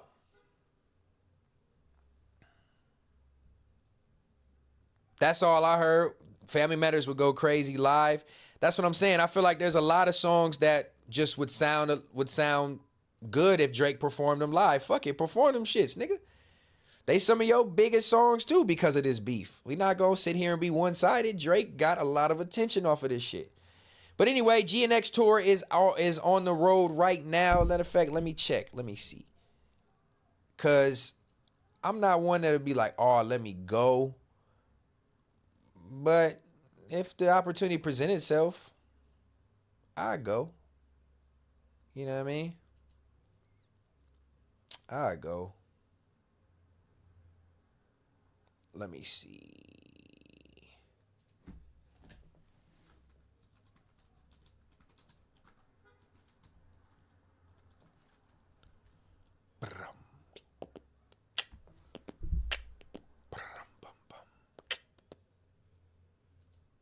Let's see. I was trying to get that set list. Man, what the fuck? I think it's gonna put it in a Spotify link.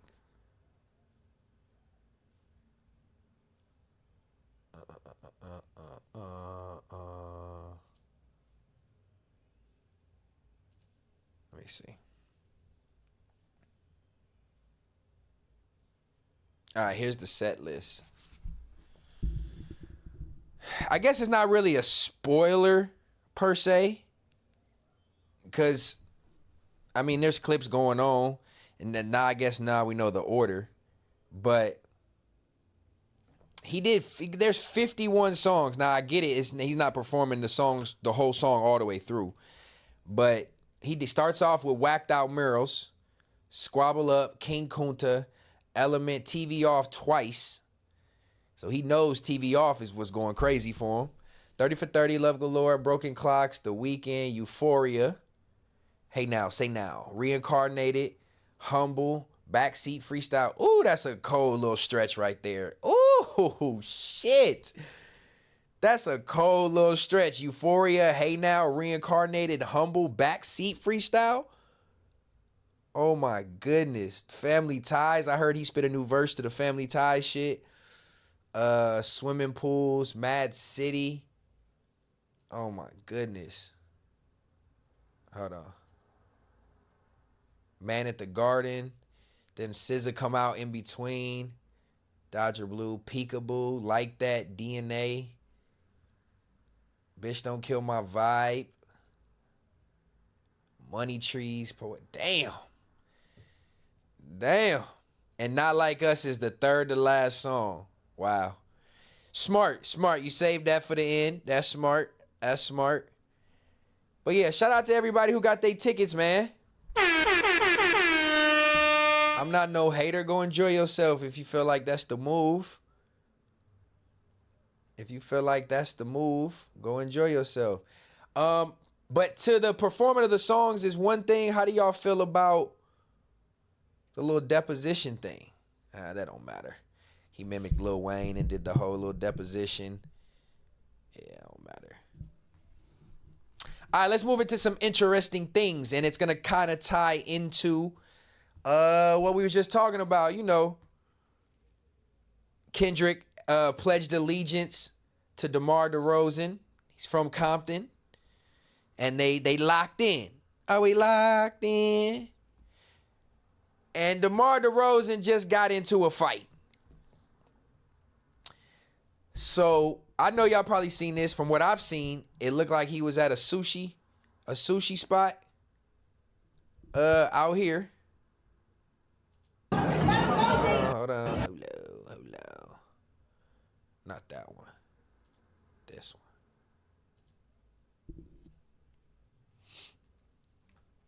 Are we locked in? Demar was whooping feet. Look, I'm bringing this up because this is a respect thing, man.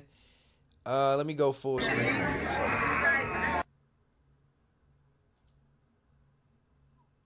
All right, make sure y'all can see that. All right, cool. We good. Money in the bank. You can even go here with it.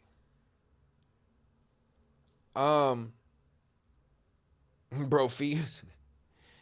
The Sioux game in this country down bad. Yeah, so look, that's why I wanted to bring this conversation up with y'all. Shout out to the 180 kicking with me on this good Sunday night. Much love. Context Matters episode 20. Now this guy who just did this shit with Demar DeRozan, he's about to go ahead and go the whole sue route because Demar got money, and that's what I think is whole shit.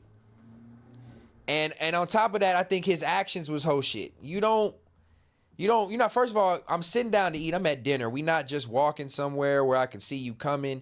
You come up from behind me with a phone with the flash on it and put it right in my face as I'm sitting at a dinner table. I'm going to be hot too.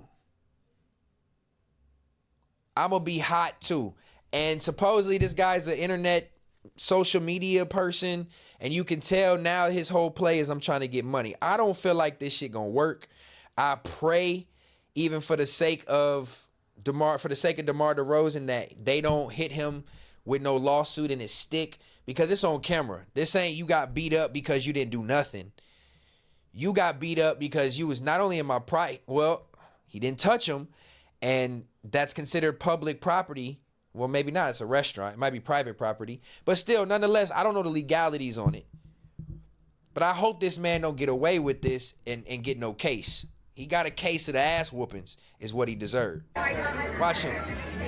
He turned the flash on. He got a shirt talking about, you can tell it's homemade comedy shirt. This font is that, I know the fucking font name. I can't even think of it. I got the font in my damn font list. Basic ass font, screen printed on a t-shirt. He trying to go viral. He out to eat. He see a celebrity. This nigga trying to do some hoe shit. Yo, Demar, they trying to kick me out for no reason. Come on, man. Don't walk up on me. Don't walk up on me. Don't walk up on me. Don't walk up on me. Get my phone. Let me get my phone. Let me get my phone. Don't walk up on me. Let me get my phone.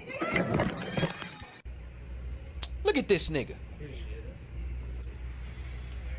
You know he had to go through the whole theatrics. And DeMar didn't even hit him first. He smacked the phone out his hand. So it's technically, I don't know who swung and who did what first. We gonna see there's another clip. But this nigga gonna go put himself in a motherfucking ambulance and film it so that he can now have a legit chance at a lawsuit. This is hoe ass shit, bro. This is hoe ass shit. This is the reason why being a celebrity potentially is so scary, because at any given moment you got somebody that's wanting to take what you got by trying to trick you out your spot. Cold. Yeah, how you gonna get back to your car, dude? Take an Uber. You Uber? All right. He looked like he was about to smile gonna clench his fist because he got into a fight. Bro, this nigga is a clown. Hold on. Let me see what he said. Sure you don't want to drive? Don't know exactly what's going on until they do an X-ray. I just heard, you sure you don't want to drive? I'm assuming that's the ambulance guy asking you don't want to drive yourself to the hospital so that it don't cost you $1,000 in LA. I'm sure the ambulance in LA has got to be at least $1,000. Cause I know in other states that bitch expensive as hell there too. So I'm assuming this is in LA. I could be wrong, but I'm assuming it is. Listen what he said. Hey,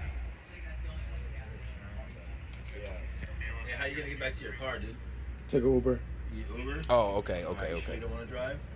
Don't know exactly what's going on until they do. Oh, that is what he's saying. How you gonna get back to your car when they dismiss you from the hospital? How you gonna get back to your car? He gonna take a Uber. He just doing this whole shit to have for a case. She'll have doctor bills. Say he's in distress. Do that whole bullshit. He gonna try to do that whole fake ass Dejana man shit. Look at him. He look like him. Fat face ass nigga. An X-ray at the hospital. Yeah. But I mean, it seems like you got good motor function in your hand. You got good pulse. You have some sensation there. So that's the main thing. That's the main stuff we want to check out for life-threatening things. So okay, that's all checking out. So that's the big thing to give you some sense of comfort. Yes, sir.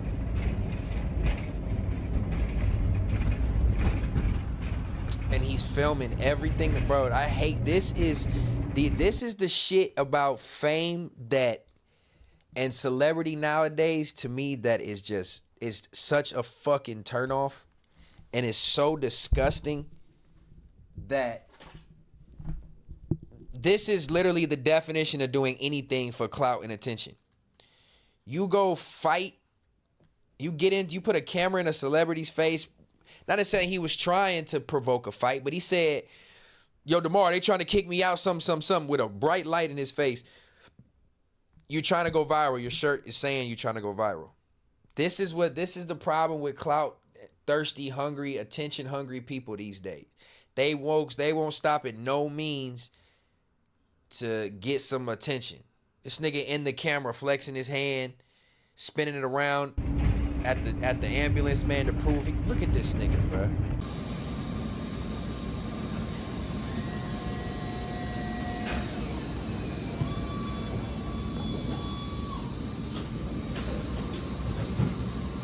Look at this shit.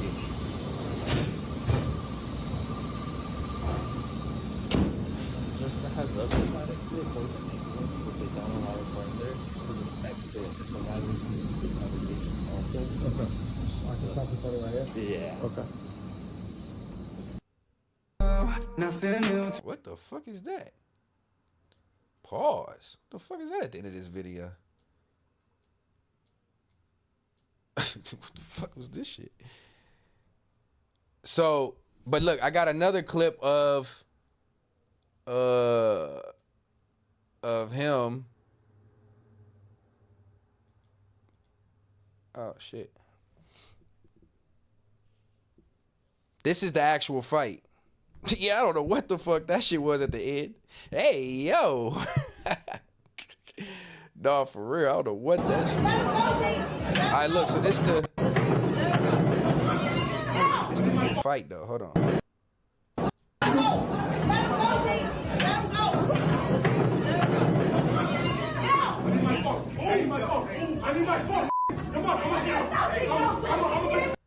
So they really got the fight, huh? Did he even hit him? Oh, he did get him. Oh, that's them right there. Oh, damn. Bro, who got the pre-version of this fight? Hey, no, Demar was trying to get with him with that left. Hold on. Bro, he had him all stooty up, huh?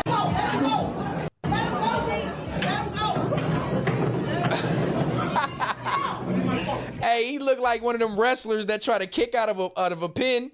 He tried to kick out of that shit. Look.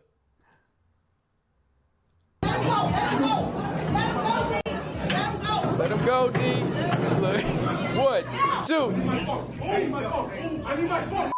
I need my phone. That's the first thing he looking for.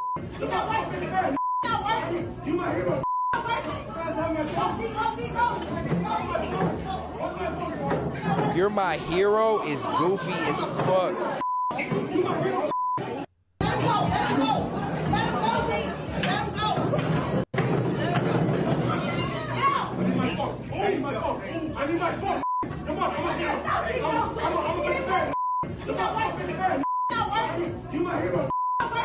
You're my hero. First of all, you don't approach your hero. I hate this shit, bro. You don't approach your hero with a camera in his face while he out to eat talking about, hey, yo, they about to kick me out. What?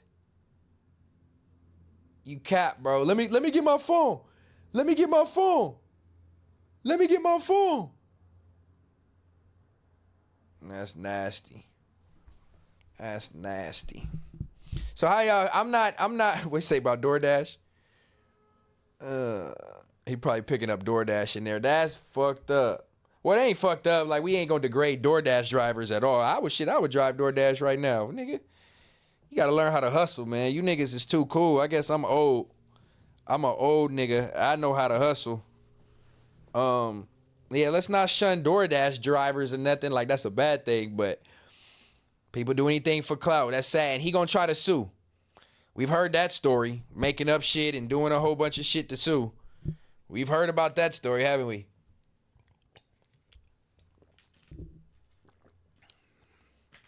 Man, look, the money is out there. Damn, you felt that, my bad. I'm door dashing right now. Shit, shout out to Logo Secret, man. Shit, get that chili, nigga. Bro, I ain't gonna lie. If it was booming DoorDash in my area, I would DoorDash. I be seeing niggas making like 200 in like 2-3 hours. That's like $60-some an hour. If you good, if you fast, if you nice, if you punctual, whatever. My homie told me, like, this niggas cashing out $150 for 3 hours to drive and drop some food. Y'all too cool for that? Man, see, look, listen. You can control your own time, control your own hours. Hell, you can smoke and be high if you want. I say you gotta smoke around the food. That's nasty. But you could be high. You could be driving on your own time late at night. Everybody too lazy in this country to go pick up food. They just want to order it. Nigga, that's free chili.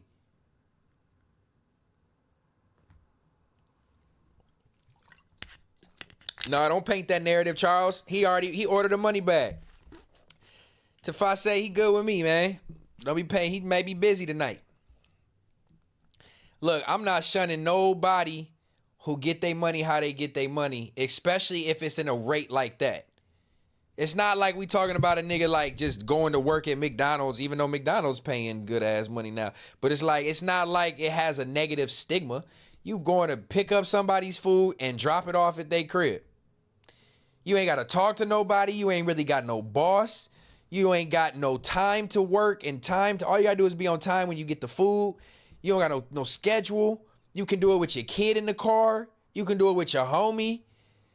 Why do we hating on DoorDash? Every stream I'm DoorDashing. All right, see, perfect. And then this good entertainment. I'm glad we brought this up. Let's not shun people who are in the workforce. I'm telling you, niggas act, bruh.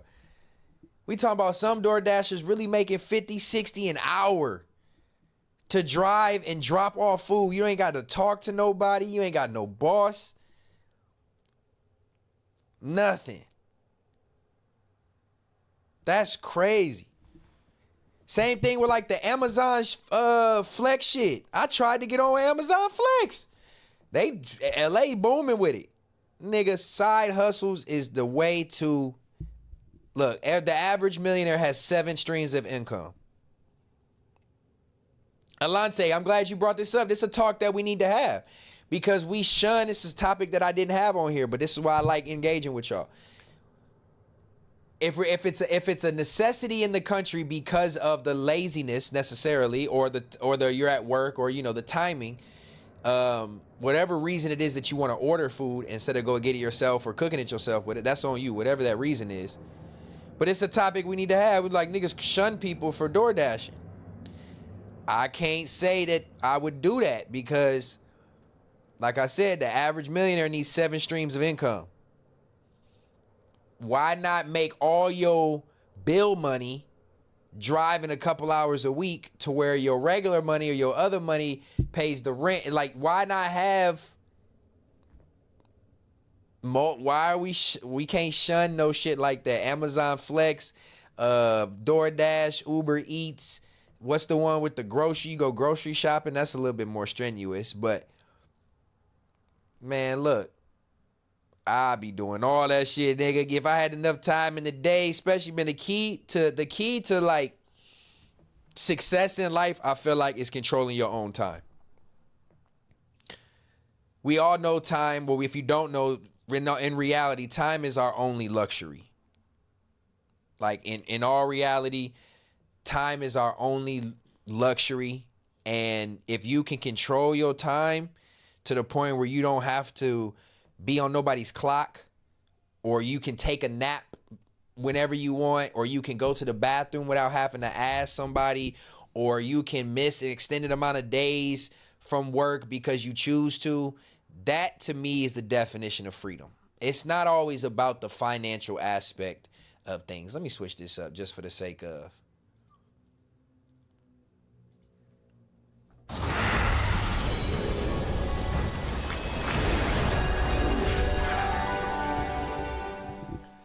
I'm dropping some gems real quick, at least in my opinion. I feel like the key to success and the real wealth is not only health, of course, because you got to have health to be able to, function, but it's time. Like, money is great. It's what we need. But if you're able to pay your bills and do what you need to do, and it doesn't cause too much distress to your day-to-day life, and you can still be happy, but you get to control your own time, to me, that's the number one victory. That's the number one victory. And it's tough to get to that point. A lot of people have to punch the clock, and I'm not knocking that. But that's my point to tying it in with DoorDash. DoorDash is where you can control your own time. Yeah, you got to go to work at some point, or yeah, you got to do something to make some money at some point. But why not do it without judgment or ridicule or worrying about what you got on, or your shirt being tucked in, or being on the clock, or taking your lunch break on a certain time, or got to ask a manager to go to the bathroom, or you can't miss too many days or you're going to get fired or written up, or you only have 1-2 sick days. And like, the key to success, the key to at least being able to be mentally free, is to control your own time. You know what I mean? That's at least the way I look at it. Control your own time. Let's not shun DoorDashers. DoorDashing is a good occupation, man. Like I said, if you ain't got no boss, I can drive around and drop off some food. I don't know though. The smell of food might fuck me up, but certain jobs like that, Amazon Flex, all them shits, run it, shoot it. This the days of the side hustle, man. Especially if you live in LA, get that money bag by any means. Get your money bag by any means. DM me right now on Instagram at Stet 2.0, at Rugged Out Customs, at Context Matters Pod, whichever one you hit. Let me know you need a money bag, man. Let's get you one of these out. 1 for 30, 2 for 55. Get you these. I'm actually doing some colors now too. So if we want some colors, it's a few more dollars extra, but I can make colors. Get you a money bag, man. Set up your decor. Get your room right. You might see one of these pop up on a stream, a major stream, sooner rather than later. Oh, man, I'm funny. Shout out to the money bags, man. Shout out to the money bags. What's up, tribe, man? We got 2 super chats. Let's get a couple more super chats. Let me talk to y'all for a second before we segue. Made 1,025 last week. Logo secret. He just tapped in and gave us his real numbers. I don't know how many hours he worked. We don't got to ask him all that. But in a week, he made 1,025, probably door dashing. In a week. That's $4,100 a month, man. That's good survival money if you ask me. I need a bundle pack soon. Stat pillows, rugs, and signs for my new spot. Damn, you know what? I didn't even think about that. Context matters. I can literally decorate your whole fucking room with my art, gang.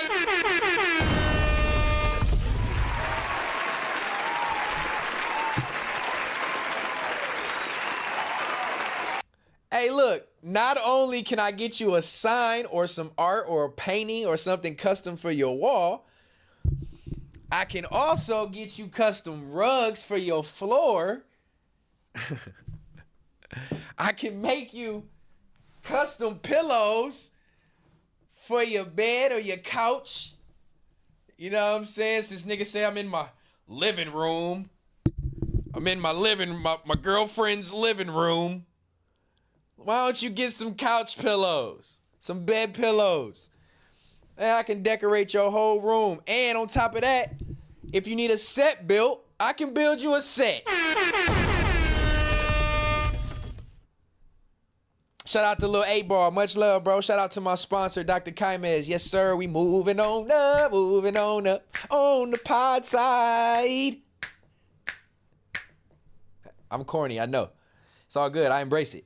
No, that's tight, man. I can decorate your whole shit. I can set you up a set. I can set you up. I can decorate your room, get you something for your wall, your floor, and your couch or your bed. I'm cold.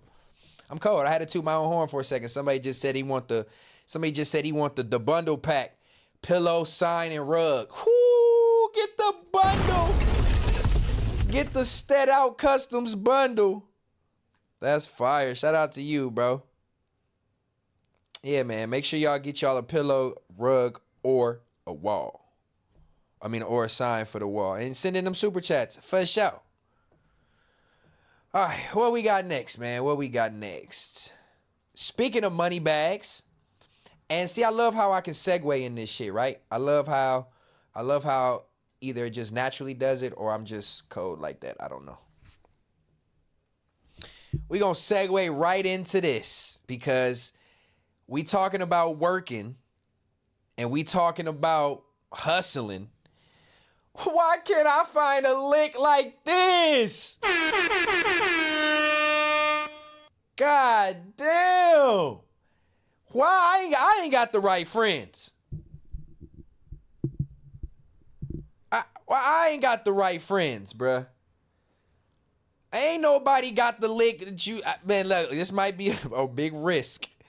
But goddamn, who thinks to do this shit for 20 M's? Watch this. And there's still a little art. So it really is something like out of a movie. Check out this video. It happened in a local jewelry store in downtown LA Sunday night. The thieves broke into a vacant property next door, drilled through a wall to reach the jewelry store. No alarms went off. That gave them hours to empty the display cases and crack the safe. We're in the gold business, and over the years, my father's been here 20 years, and since he started, the gold has gone up 10x. And then also in the past few months, we've been doing social media, so our business has grown a lot in the past few months, and then they took it all right at our peak.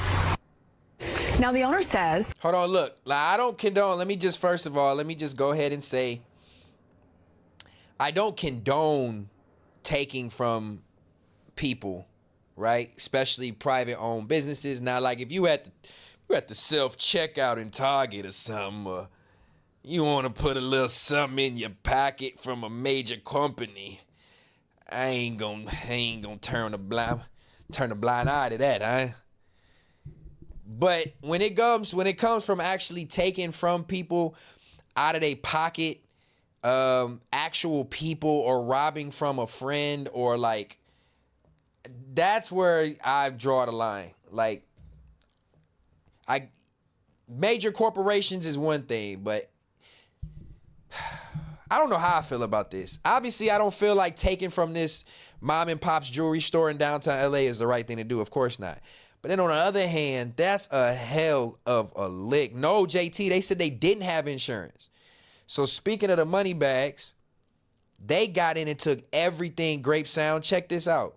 thieves used the same method in a previous robbery. The family that owns the store does not have insurance for the stolen jewelry, but they are offering $100,000 for any information about the thieves pulled off a $20 million heist. $20 million. Hold on. Let me see if I can get some more context to this. 10 p.m. They tunneled through multiple levels of concrete. How do you drill through concrete And nobody can hear that in the building. It don't set off no shakes, no vibrations. They cold. I don't have, who got these friends? Where did they find these people? Inside job? No, they drilled through the wall. If it was an inside job, they find an easier way in. No insurance. Nobody heard it, bro.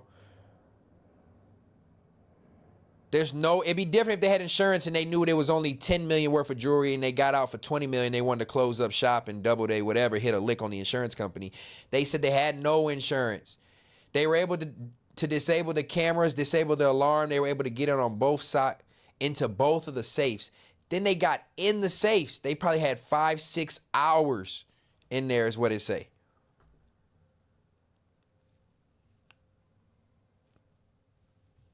Who knows these niggas in LA?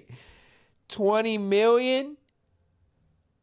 Bruh, that's the lick of a lifetime.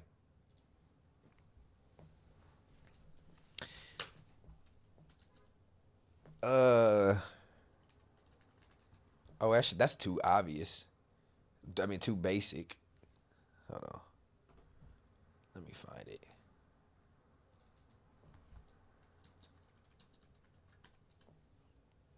It was Tom Cruise. Oh, my mama, that was some damn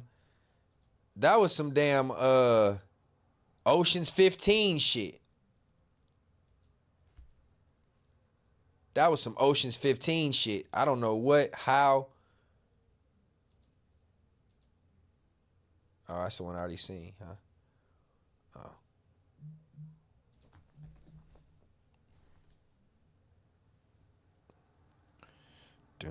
They saying 20 million, but fence all that, you're looking at 8 million or less based on it being stolen. I mean, still 8 million?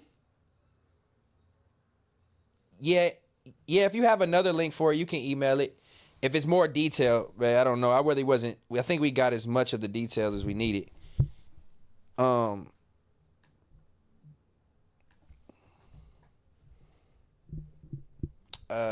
But yeah, that's sick. Everybody thinks small-minded. If you're going to go to jail for a robbery, why not do it in a heist like that, right? Blue streak. That's funny. And they got away. Ain't nobody, even if it's 20 million, 10 million, whatever the case may be, they did it up. They did it up for sure.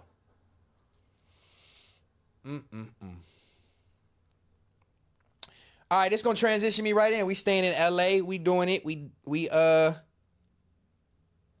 Oh yeah, there we are. So we staying in LA. This I seen is a question that was posted on this was a question that was posted on Suburban LA. Shout out to Scotty. Good shit, Vinny. Would you rather live in a tiny studio in Los Angeles or a mansion in Texas? And I commented on this because I think niggas is outrageous for this take. But let's hear what they got to say real quick. Listen to this. And y'all tell me the same question. I'm going to put a poll up too, matter of fact. Would you rather live in a tiny studio in LA or would you live in a mansion in Texas? Tiny studio in LA. Yeah. I've never been to Texas, man. A tiny studio in LA. I've seen in Texas people from California go down there and think all their problems will be solved. Tiny studio. Tiny studio. Texas one big ranch with padlocks on it, no access to open parks, no hiking trails. Probably a mansion in Texas. A little studio home in LA. And it's like 100 days, 100 degrees, and it's full of freaking never mind. How come? Because of the environment, the people. And it's full of freaking never mind. I like space. I just like the culture. I've never stepped foot in Texas before. The answer is a small house here. No, but Texas is full of Would you rather live in a tiny studio in LA or would you live in a mansion in Texas? Tiny studio in LA. Yeah. I've never been to Texas, man. A tiny studio in LA. I've seen in Texas people from California go down there and think all their problems will be solved. Tiny studio. Tiny studio. All right, I just put the poll up. I don't know where y'all live, like off the top of my head. I know a lot of people are from a lot of different places. Give me this answer because this is ridiculous. Look at the final Texas one big ranch with padlocks on it, no access to open parks, no hiking trails. Probably a mansion in Texas. A little studio home in LA. Smart man. And it's like 100 days, 100 degrees, and it's full of freaking never mind. How come? Because of the environment, the people. And it's full of freaking never mind. I like space. I just like the culture. I've never stepped foot in Texas before. So the answer is a small house here. No, but Texas is full of Would All right, so I'm at a loss for words. I guess maybe I'm older. Look, niggas saying mansion in Texas, Texas easy, Texas quick. My bad, Texas mansion in Texas. Fuck a studio. See, my tribe know what's up. Come on, man. Let me see. Mansion in Texas, fuck a studio. Texas, my bad. Texas quick. Texas easy. Texas. I live in Central Texas for 5 years. It's beautiful and peaceful. Shout out to Fame Gotti. A mansion in Texas any day. Them cribs is different out there. Mansion in Texas, me. Texas is lit. Texas overhyped by bums. Mansion in Texas. Everybody in this bitch. East side. You feel me? Look, my ma, they real ones. Sniping shit. I'm paying $2,900 for two bath, 3-room apartment. And you can have a 4-bedroom house in Texas for that, Blinky. I'm already in a mansion in Texas. Shout out to Dishonor. Texas weed or bullshit. Eastside 23 for sure, bro. Okay, so look. The reason why Texas is dusty, that's bullshit. I don't believe that. I lived in Texas for 9 years. They asking the wrong crowd. Okay, so this is my question to this. Is LA overhyped if you're not super financially well off? Like, because obviously I'm not rich by any means, and I live in LA, and I told y'all I hustle by any means. I got a bunch of different incomes, and you need it to survive out here. But what you get with that money is shit. To where people are saying they would rather pick a tiny house, a tiny studio. The studios in LA are 300 to 500 square feet, if that, 400 square feet. To where your kitchen you cook and then your bed sheets smell like the food you cooked. Like, I could never do the studio thing anyway. I don't feel like, unless you're super young, the studio hustle is out. Sleeping in a studio dorm room size room. So for these people to say that they would take a studio in LA, what is the allure of Los Angeles? I guess I'm just getting to the point where Texas is a big parking lot. Yes. I got the poll going. Y'all engage with that poll. Let's get 8 more votes on that poll. Let's get up to 50. Tiny studio in LA. 29% of y'all have said that. That's crazy. 71% instead of mansion in Texas. I lived in Dallas. I lived in Houston. I know the lifestyle, so maybe I can be a little biased, but I'm getting older to where space and peace and calm and less on top of each other city living and pressures of entertainment they've gotten old to me. They've gotten old to me, and I feel like maybe because I'm getting old, obviously, but I'm in a 2-bedroom apartment. I'm not ashamed of nothing I got, which is why I'm not in my living room, dumb fucks. But what I pay, for a 2-bedroom apartment in Los Angeles, I can have a 3-bedroom to 4-bedroom, 2.5 bath, backyard, front yard, gated yard in a good area, quiet, own garage, for the same price, if not less. Context matters. If not less. So why would you pay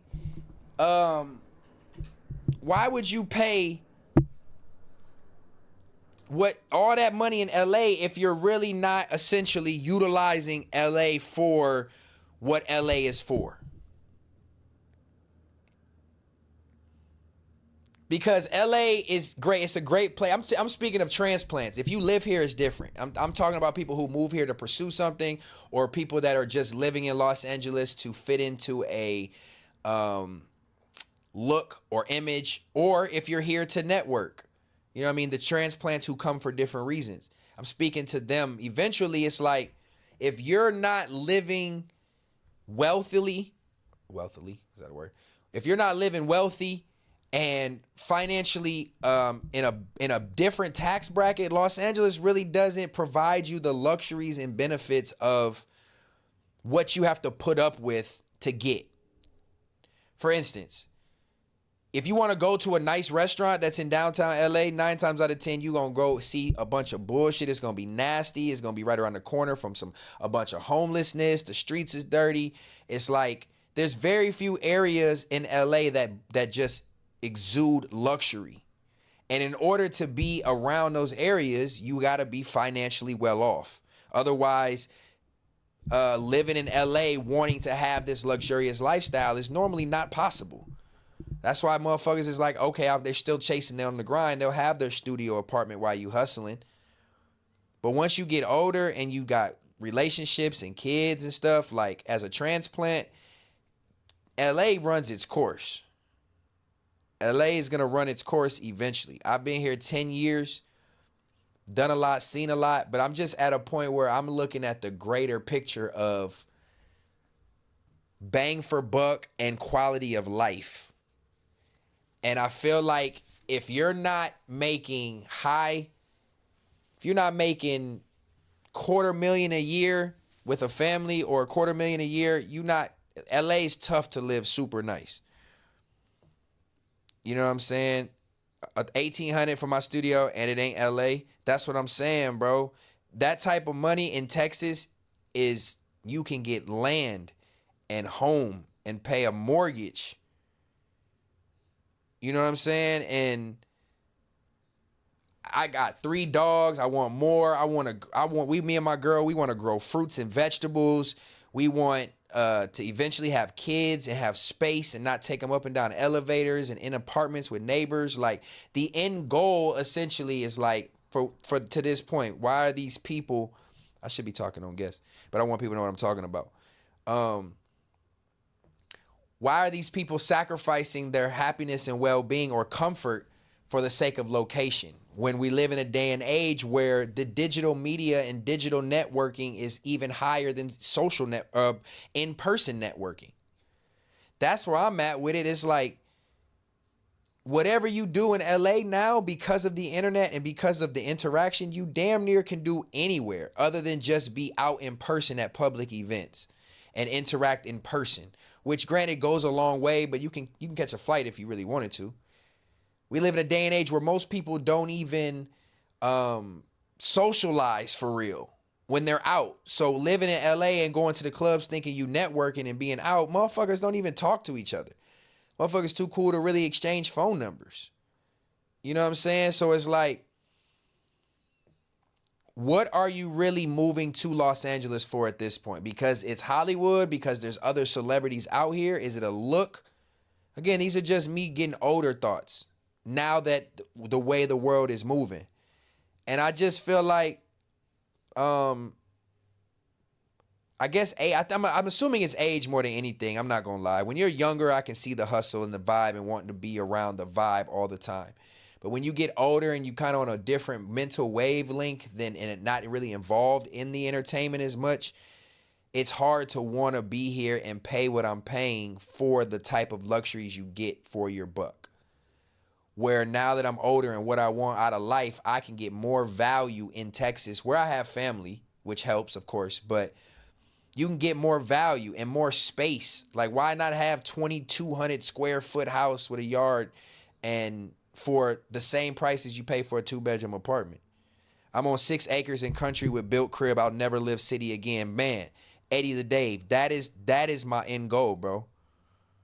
5K, 4-bedroom, San Francisco, California. JB, that's crazy, bro. Like, them the type of shit I'd be like, nigga, what do you do for a living? You know what I'm saying? Men eventually just want peace. On my mama, I think that's kind of the same thing. I think that's what it is.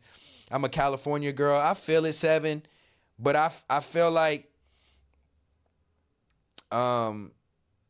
eventually you can outgrow it, especially if you live somewhere else in this country. You can outgrow city life. Once you've seen a different way of life and living, and it's way more calm, and you're at ease and at peace with starting over and knowing that you about to build new friends and whatever. Like, it's a peace in moving. You know what I'm saying? I feel like it's a comfortability in it. And Texas doesn't have the palm trees. It doesn't have the beach right there. It doesn't have the mountains. But it's got no state tax. You get more bang for your buck. You got more land and space to do these type of things.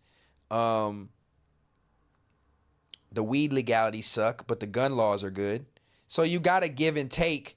You know what I'm saying? But as you get older, I just look at value. See, LA do get old. Rich gang, it just get old, bro. It just starts to get boring. It starts to get, if you feel like you don't have enough, that you can't partake in certain things. It's a mind fuck. I'm not gonna lie. LA is a mind fuck.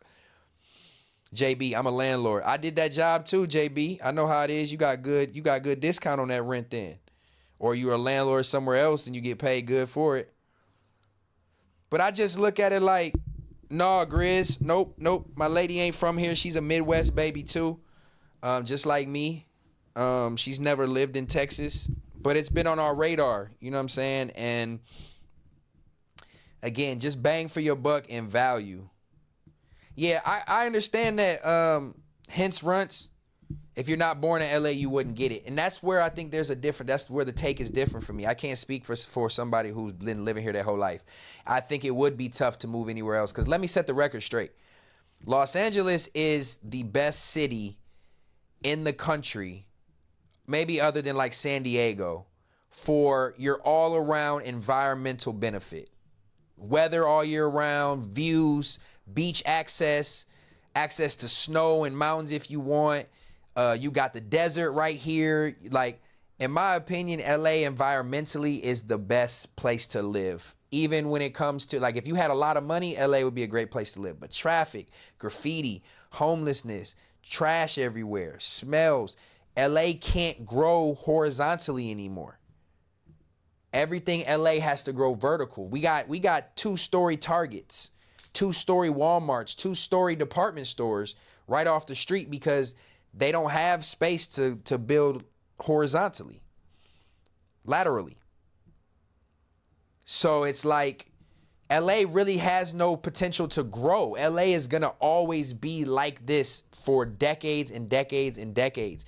They got, like, Hollywood is never going to, a lot of these people are never going to sell their property for it to be gentrified or for it to be remodeled and to make newer buildings. Everything is old as fuck. You can't build out. You know what I'm saying? Vinny, I don't know. I think it's on the radar soon. I think moving is on the radar soon, but I've had that on the radar before I moved out here. Initially, my first goal was 10 years. I said it to my niece and nephew. When my nephew started high school and he started his high school basketball career, he was 3 at this time, but I just knew he was going to play basketball. I told him and I told my family, like, I want to go out here, hustle for 10 years, see what I can make of it. And I'll probably come back, after 10 years and build a house and do the whole thing. I was 26, 27. I'm like, I'll be 37 at that time, trying to retire, X, Y, and Z. It might be a move. So it'll be 10 years for me this September, bro. It'll be 10 years for me this September. And so I'm just evaluating life, man. I'm just at a point where my peace and serenity and my future life doesn't feel like it's here in Los Angeles. I can't see myself starting a family in LA. I'm not gonna lie. I just, starting a family in LA would be tricky. I can only speak from a transplant. I met my lady here. Maybe that was the reason why. You never know, but who knows? I'm here now, 10 years will be this September, and we just playing it by ear, you know what I mean? Like I said, I miss my niece and nephew. I do miss my family, but just getting older, gang. You know what I'm saying? I'm just getting older, and at times, financially out here, it's crazy. The pressures of entertainment in LA is crazy. The traffic is insane. There's very few select nice areas. So yeah, man, just, it's one of those things, man. Get that property. Says everybody saying getting property. Vegas, Texas, the outskirts of Atlanta. That's where everybody's moving. All the business, JB, my Cash App. Oh, they just put it in there for you, gang. I appreciate you even asking, man. That's love. But yeah, man, I think growth and development. I wanna grow my own fruits and veggies, bruh. I wanna low key get some solar power. I wanna go to a lake and fish. You know what I'm saying? I feel like living differently. You know what I'm saying? I lived in Rockford growing up, small inner city, and did that for 17 years. I lived in Dallas for almost 8. I lived in Houston for 2, and I lived in LA now for 10. I've lived in 3 different states, 2 different time zones. I would never live on the East Coast for the sake of snow and cold. I would never move back to the Midwest for the sake of snow and cold. But I've lived a lot of places. I've lived a fast life, and I think now it's calm down time, man. Now it's time to put your big boy pants on, focus on getting that chili right to retirement and family and, you know, entertainment still, of course, because like I said, I don't think LA is the place where a lot of kids aspire to go anymore. Like, you got Kai Cenat and them, you got all these streamers who are going viral and who are being famous, getting famous from living in Atlanta or living in South Carolina or Florida or whatever. I don't think LA is really the place where you got to move to stamp yourself in success, per se. Maybe acting, you got to be a little bit more present for acting or something out here for that. But anything else, music, you can create anywhere. Streaming, you can do anywhere. Open a business, do anything. Like, I just feel like it's not the spot anymore. Maybe I'm just older. Opportunities, yes, but man, digitally, opportunities come faster than in-person opportunities out here. You'd be surprised, bro. And at the rate we going with the country, the rate it's going, it's only going to get more expensive and more hectic and chaotic. And not to go too deep, but could you imagine trying to get out of LA in the sake of a panic? You know what I'm saying? Like, think about shit hitting the fan in Los Angeles where power grid goes out, or there's no fuel, or you run out of food in the grocery stores. We seen what COVID did. That was a trial run. Could you imagine what the next thing that happens and how it affects something like LA? It's just chaotic. It's madness. It's too many people in one spot, and it's not spread out enough. I live 7 minutes from Hollywood, 8 minutes from Hollywood. Earthquakes out here too. You know what I'm saying? The San Andreas fault. I'm just looking at everything. I'm looking at everything as like, is LA, should LA be the end goal for anybody if you move here? Let me see what y'all saying in the chat. Shout out, I got another super chat. Shout out to Isaiah. I understand, Stet. I'm from Florida. I want to leave LA too, but just Vegas or Phoenix or IE. I could never leave the West. Man, I like Central Time Zone too. Well, no, I ain't gonna lie. Pacific Time is the best coast I've lived on. I like it being earlier. Shout out to you for that super chat, bro. $5. I appreciate you, gang. He's from Florida. I want to leave LA too, but just to Vegas or Phoenix. Phoenix is booming too, but it's hot as a motherfucker. That's hotter than Houston. Vegas is hot as fuck. Phoenix is hot as fuck. I'm looking at weather. I'm looking at accessibility. I'm looking at what the city has to offer if I was to move anywhere else in the country. I feel like Vegas is too consumed in gambling and the strip. I got homies who live out there. There's not much really to do in Vegas for real. I feel like the lifestyle is of that. And then Arizona is just too desert hot. On a regular day, it's 110. You got scorpions and big ass spiders this big. Nah, gang. I can't do that one. But I know Phoenix is booming now, though. I do know Phoenix is booming.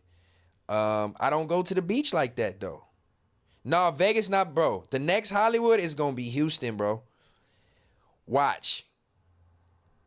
Northwest, Vinny, nah. All that rain and shit, I'm not moving to Oregon. I ain't going to lie. Y'all got them beautiful pine trees, and it be rainy and, like, them curvy roads on that blacktop and that cabin vibe up there. Ooh, Seattle, the Pacific Northwest is fire. Let me ask y'all, let me bring y'all in on this a little bit. If y'all could move anywhere in if y'all could move anywhere in the country, regardless of where you from right now, if you could pick one place that you'd want to move in the country, where would y'all go? I like the firearm-friendly places. Yeah, Slim Duncan, that's why Texas, man, I can hold all 7 of these motherfuckers if I 102. Warner Brothers and Sony's moving to Vegas. Trust. Oh, yeah, big business. Vegas is expanding. They about to get the basketball team and everything. JT, you right. You right. Atlanta? Nah, Vinny, you out your mind. San Francisco? I heard San Francisco's fire. Denver? Denver sounds like peace, but it's wild in Denver. Washington, San Fran, New York? Hell no, JDE. That's one place I'm not going is to live is New York. Fuck no. I don't care how much money I got. That city is not all that, bruh. Rancho Cucamonga, Houston or Arizona. Alante, LA for now. Washington, nah, bruh. Look, I'm telling y'all from somebody who has visited. I've probably visited 35 out of the 50 states, maybe 30 out of the 50 states. Not like enough to like live there and know it, but when it comes to like location and full what you get and livability, Texas gives it to you, man. I'm not even gonna lie. Multiple places in Texas can give you that. It's centrally located. Flights to Miami are good. Flights to LA are quick. Flights to New York are quick. Flights to Chicago are quick. Your central time zone. You're spread out enough to where if you need land to get away from some shit, whatever, you got space. It's Southern hospitality. It's a melting pot. It's big business right now. It's got a great downtown, great lifestyle, nightlife. The only thing that you don't have in Texas is the beach for real. You got Galveston, but that's nasty. You got the Gulf of United States now. Gulf of America now. I need to be able to smoke tree. You going to jail for tree in Texas.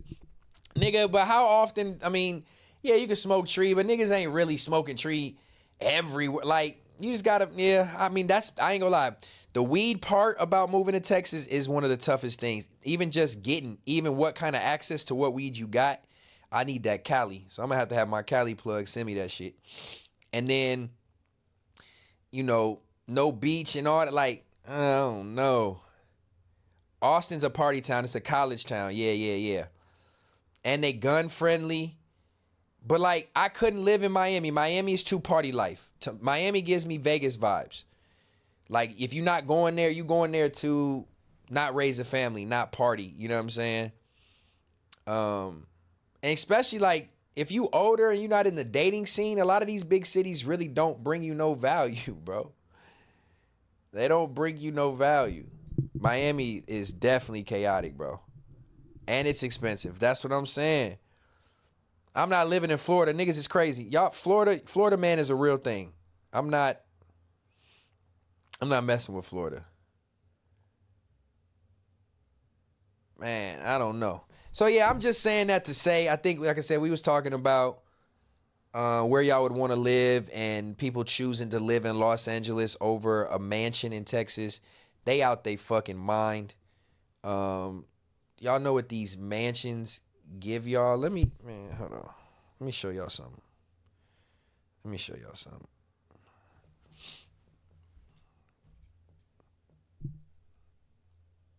Hey, shout out to JB, my boy from San Fran. He just sent me 10 bones on the cash chat. I appreciate you, bro. I don't think you sent the message with it, but he just said San Fran in the building. I appreciate you, bro. Thank you, man. I appreciate it.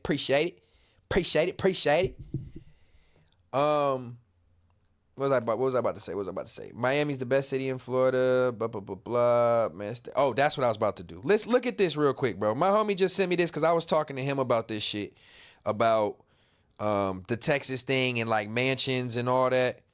Let me show y'all this. What am I signed into?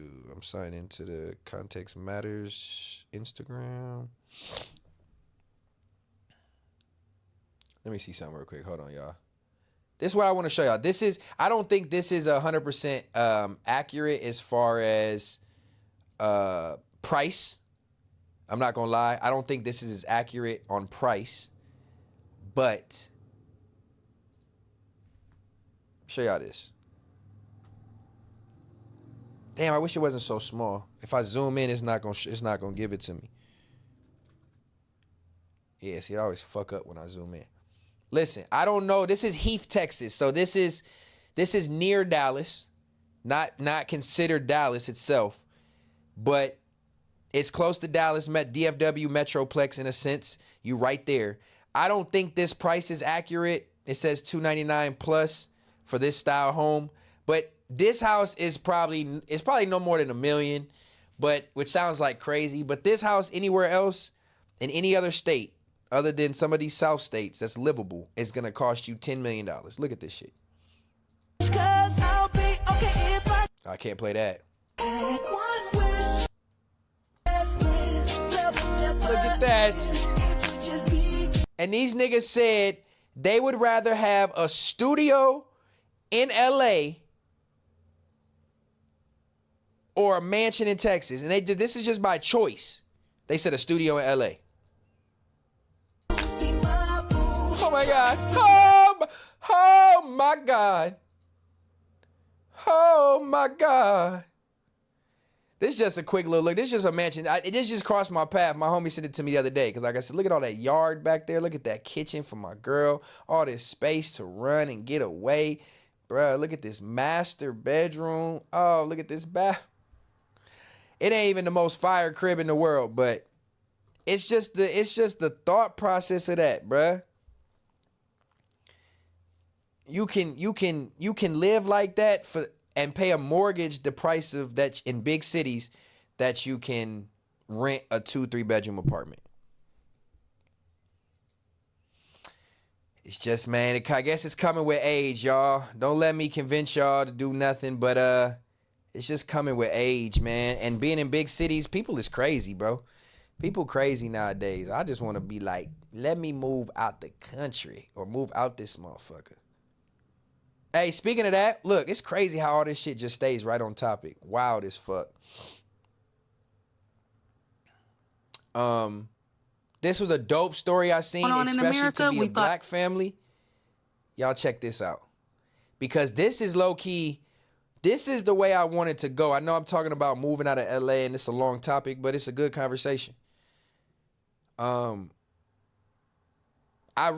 goal, honestly, by 40 was to be moved out of the country.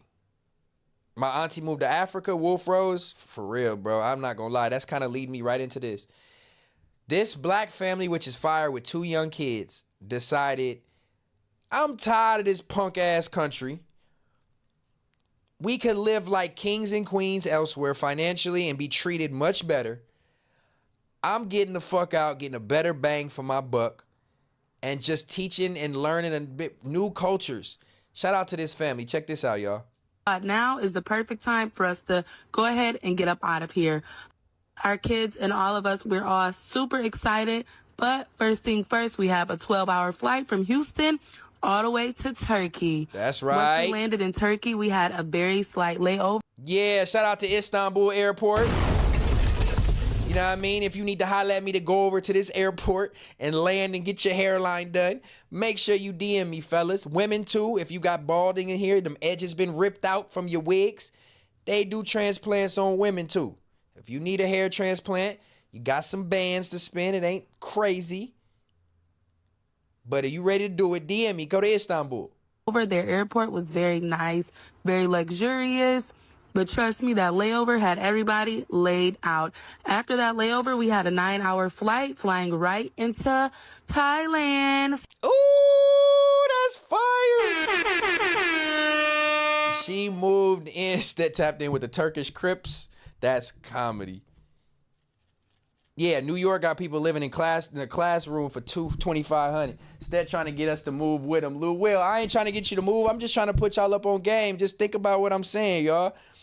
Bang for the buck, value, better quality of life. I'm not gonna lie, LA is dope. I'm not shitting on LA. I've lived here for 10 years. It was my goal to live here forever. But quality of life is just not really here unless you dumb rich or you got dumb money. You know what I'm saying? So once we landed, everyone was super nice. Our driver came to pick us up. They loaded up all of our luggage. And then we had a nice little ride. You know, I had to bring my sister with me. Look at my baby over there, excited for his new life. Once we arrived to the house, they loaded everything out, and boom, look at that. I bet she ain't gonna say the price, but so beautiful. This is our new home. If you guys want to follow our journey, you can follow us on YouTube or follow me on Instagram, link in bio. I just salute people, specifically black people too, to like think outside the box. My goal was to move out of the country at some point. I still would love to do that. I've been to a lot of countries I could live in. But yeah, man, again, this conversation is just really about quality of life, I think. It ain't about, I'm not shitting on LA. Nigga, I just told you I lived here for 10 years. It's still my favorite city in the entire country. Still is my favorite city in the entire country. But it runs its course when you're trying to build and do something, unless you're dumb rich. It's just the fact. It's just the facts of it. And I couldn't imagine being out here and trying to be on the dating scene. Nigga, what? Y'all single and want to move to LA? Don't. What Bryson Tiller say? Don't. Don't do it. It's nasty out here.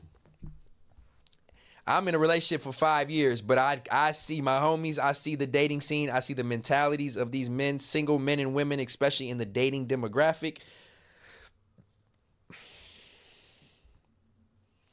Don't, man. These motherfuckers is mentally thrown off. And I think being in LA comes with the logic, a mentality that they have. It just makes it bad. But damn.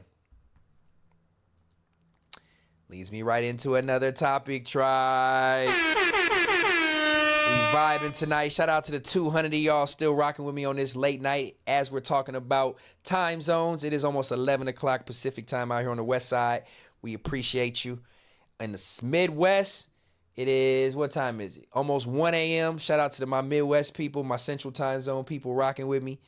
And on the East Coast, it is almost 2 a.m.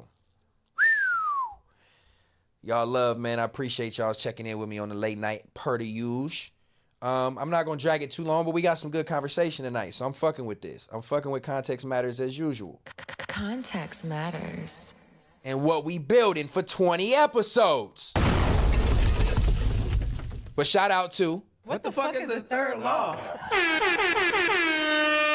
We still got third law in the tuck in case a nigga want to act up. But no, and when we want to react to crazy shit, longer videos, dissect shit that's like 10, 15 minutes, we'll still use third law, as y'all know. But I like Context Matters as usual, man. Back to regular scheduled programming on this young victory lap. But back to this dating scene. You know what I'm saying? It kind of goes into what I just seen. I think this was a good topic I wanted to ask y'all about. For the ones that's single, or even for the ones that's in a relationship, the age group, the age difference in y'all relationship. Tracy Ellis Ross prefers younger men, cites toxic masculinity in older peers. In a recent interview, actress Tracy Ellis Ross revealed her preference for dating younger men, attributing to choice to what she described as toxic masculinity prevailing amongst men in her age. Known for her roles in blah, blah, blah, explained that younger partners often exhibit more open-minded and less rigid gender dynamics, which she finds appealing. Her comments have sparked discussions about ageism, gender norms, and evolving relationship dynamics. And it did bring it. It came on to Context Matters. Context it made it. Matters. Because context to this does matter. This is an important conversation I want to have with my tribe. Let's see what she got to say, and then we'll divulge. Let's go. And a lot of it is because... Let's stop on that, folks. Oh, my God. We had a great dinner. We had a great dinner, by the way, where across the table, your husband goes, but why? And I said, well, maybe because I can. Yes. This is what I'm saying. Tales from Tracy's... It's fun. It's very fun to share. Tracy tale. But I'm sorry. But one of the reasons, though, that... Because I had to ask myself that question. I was like, what is this about? Yeah. Because I want a partner. She want her back broke. Stella want that groove back. Stella want that groove back. I feel it. But no, I think even to this point, even for men and women, this is an important take because, like I said, once you become an old head, most of the time, wisdom comes with age. And as you get wiser or as you get older, you get stuck in those ways, or your maturation process is different. You want to move differently, think differently, and some women want that and men, for women's sake, they want a more carefree, less foundational relationship. They want to build it instead of going off traditions. Like the woman is supposed to cook and clean and the man is supposed to pay all the bills. A lot of younger people don't live off these ideologies anymore. So what she's saying is a good point for the sake of relationships, and even for the sake of relationships. Some people probably should start dating down. And so often, and it's not just that I'm older, I'm also very embodied. I am a full, very whole person who knows myself, who is in charge of my life, and who lives a very full, just robust life. So it's not just age, it's like life experience and sort of a difference. But I had to ask myself the question, why? Why does this keep sort of coming up other than they're hot and gorgeous? There's that. But a lot of reasons, I mean, we've talked about this, that often I date younger men. Men my age are steeped in a toxic masculinity and have been raised in a culture where there is a particular way that a relationship... Who is that, Felicia? I just seen a video on Felicia talk about what the next Friday should be. Oh, that was comedy. Looks. And anything that starts to smell of that for me, I did enough of it where I was controlled and felt like I was a possession or whatever those things were, or prize, and I have no interest in it, and I will not do it again. Men my age. All right, so I just want to bring it up because I want to bring it up with y'all. Like I said, I feel like in relationships, the older someone is, 9 times out of 10, you're more rooted in your ways. You have foundational takes that have been passed down to you from generations, probably because times were different, right? Where now a lot of younger people are more free thinking and free willed and willing to go with the flow. But to that extent, that's the reason why the divorce rate, and that's the reason why relationships are so hard to come by now, because there is no foundational attributes to these relationships. Essentially, they're just winging it, go with the flow. Internet, social media is in the way to the point where it's a distraction. We got different distractions now. It's harder to focus in on. She got the Jim Jones braids. I feel like some people, like, we have less care. The younger generation has less care for relationships because they come a dime a dozen. It don't work with this person. You quick to break up with this person because you got an Instagram full of potentials. Not saying you can get them all, but it's like you got the potential to have a rebound, or, you know what I mean? It just makes relationships not have value as much anymore. And then with the distractions comes frivolous actions for the younger generation. I don't know. I just think I think date to where you are mentally is the best way to date, as hard as it is to find. And I'm talking about this dating shit because, again, we was talking about LA and just where you want to live. And if you're in a relationship, your quality of life is going to be different than if you're single. If you're single, LA might be fun. You may not find what you're looking for, but it might be fun. But if you're in a relationship and you have that already, now you're going to start to think more foundationally and more like building. And that brings it into the relationship thing where it's like date with and build with somebody you can mentally connect with. It don't matter what age it is or race or whatever the case may be. Yeah, shout out to her for wanting her groove back though. All bullshit aside. It's bad out here. I'm finna get back on POS. Oh, fuck. That's funny. What you say? She's rich as fuck. Oh, let me end this poll. Hold on. Let's get 7 more super chats before we get up out of here, man. Welcome to Context Matters, episode 20. This is Victory Lap. We are 20 episodes into this great shit that I just built. About 3.5 months into 20 episodes, 27 lives with Third Law. good old get creative content, good old clips, which I'm gonna get back to clips, but I just wanted to make sure my clips were tailored towards topics and not fuck niggas. So I wanted to get all that out my system, and I'm gonna bring the clips back fresh, reincarnated. And we gonna clip great topics from this episode. We gonna clip into clips, and we gonna run those clips up the right way. We not gonna give them what they think we have to rely on. You feel me? I was nasty on back. You was on Backpage, you nasty ass nigga. You dirty dick ass nigga. You was buying prostitutes. You crazy. You crazy out of pocket. Crazy out of pocket. What was I just saying? Did I miss something I was saying something? Did I right in my thought process? Shout out to all the 420 smokers. I'm about to have to roll up again. But yeah, that's why I got short-term memory loss. Hey, look, this nigga said the same thing. Let me see what he said. Hold on, as we wrap this conversation up. Dating women my age, that's the hardest shit in the world. Oh, man. They stuck in their fucking ways. They wonder why they can't keep them. Now, look, now, you know they gonna get you for this now. I wouldn't give a damn. Them old hoes need to lower their standards and realize that unless you want to Trick, no. Unless them hoes want a nigga unless they want a swap out, a nigga that's a swap out artist, unless them bitches want a yes man or a paymaster. Bitch, I'm the sugar daddy with no sugar. Yeah, sweet and low. I'm not doing it. Can this nigga this ugly be this picky? Whatever you don't do, you don't get paid for. Like, bitch, stop always complaining. Like, for real. Them hoes stuck in their way. I asked her, where you at? You ain't my dad. I'm not your bitch. I hope I'm not your daddy, bitch. I want to know where you at, bitch, in case you get in an accident, in case you get a flat tire. I'm not. See, women want to get treated like niggas. I can't. I don't like niggas. That's true as fuck, nigga. That's true as fuck, though. I really do feel like a lot of these single women, they be they be too tough. I'm going to treat you like a nigga. I treat niggas any kind of way. You want to get treated equal, so you telling me you want to get treated like a nigga, because you can never be a nigga. You can never be me. If a man going to be a man, are you really a woman? Why you don't cook? Why you don't pay more attention to me like you pay attention to your eyelashes? A 50-year-old ain't got no baby here. Why do you wait till you were 45 to get braces? And shit like that. Like, you wait till you 45 years old to get braces. And now you got your little daughter, 21, getting her body done.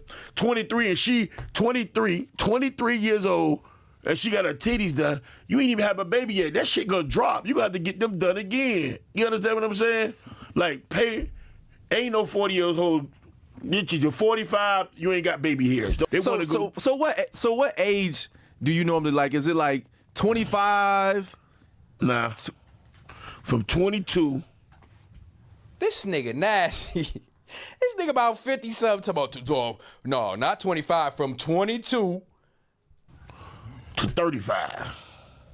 So you cut it out. They can't be past 35. 35? Nah, hell nah. That's right around the time they got life fucked up right there. 35-year-old. A 35, this is about a 35 bitch with a wig on. Let's think about that. Bitches in my area, the only one who wore wigs was bank robbers, drag queens, and motherfucking clowns who are prostitutes. Think about who wore a wig when you were young. Bank robbers. You said a clown that's a prostitutes. That's what clown hoes, we call them prostitutes. Oh, okay. I was like, I ain't. Yeah, like prostitutes, bank robbers, and drag queens. That's who wore wigs. So when you're a 40-year-old bitch who putting on a lace wig. Just think about that. Cut your eyebrows off just to draw them back. I don't know what this nigga talking about now. But look. Bro, Rami a dime Vito. Damn, y'all claim y'all. Yeah, that's an ugly nigga. He can't be picky, bro. You can't be picky. Date to mentally. Date to your mental capacity. You know what I'm saying? And last little topic, a little bit different, but on the same. You know, I like to stay in the same vein. I like my segues to make sense. Context matters. Shout out to the 200 y'all still kicking with me on this late night. You are appreciated. You are appreciated. I want to know y'all take on this just real quick. It's relationship based, but it's about the late great Nipsey Hussle and the beautiful Lauren London, and she had a take about life after Nip and finding her soulmate already and not needing to be in a relationship again. So let me play this real quick.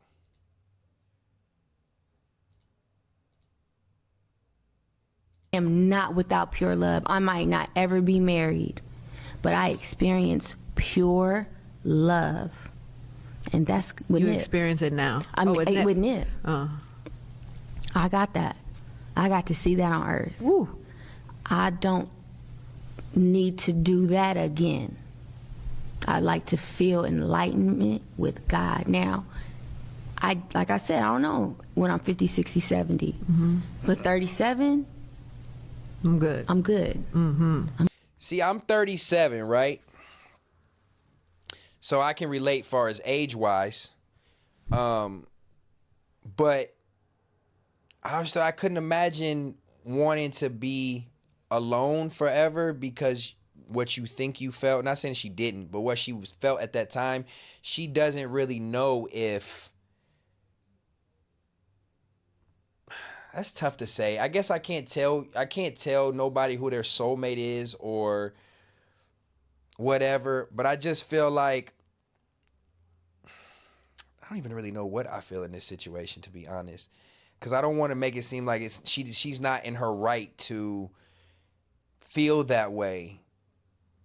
But God works in mysterious ways, obviously, and I don't know if even Nip would want her to be alone forever, like the peace and joy of love and having security. And I get it. She's a very soulful person and she feels like, you know, she has soul ties with this man. I understand.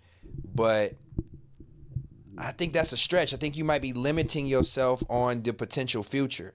And shout out to Nip for sure. But let me see. Look what they saying. I'm good. I don't want it. And I've experienced pure love. Not gonna lie, once you experience true love, it's damn near impossible to settle for anything less. True love, why didn't he marry you then? Something about this is odd, like he was married. Girl, you're not Vanessa Bryant. That man didn't even want to marry you. See, no, I'm not reading all that. That's bullshit. I am not without pure love. I might not ever be married. So she's okay with not having love in a physical form. She's having love in a spiritual form with Nip. I salute it, but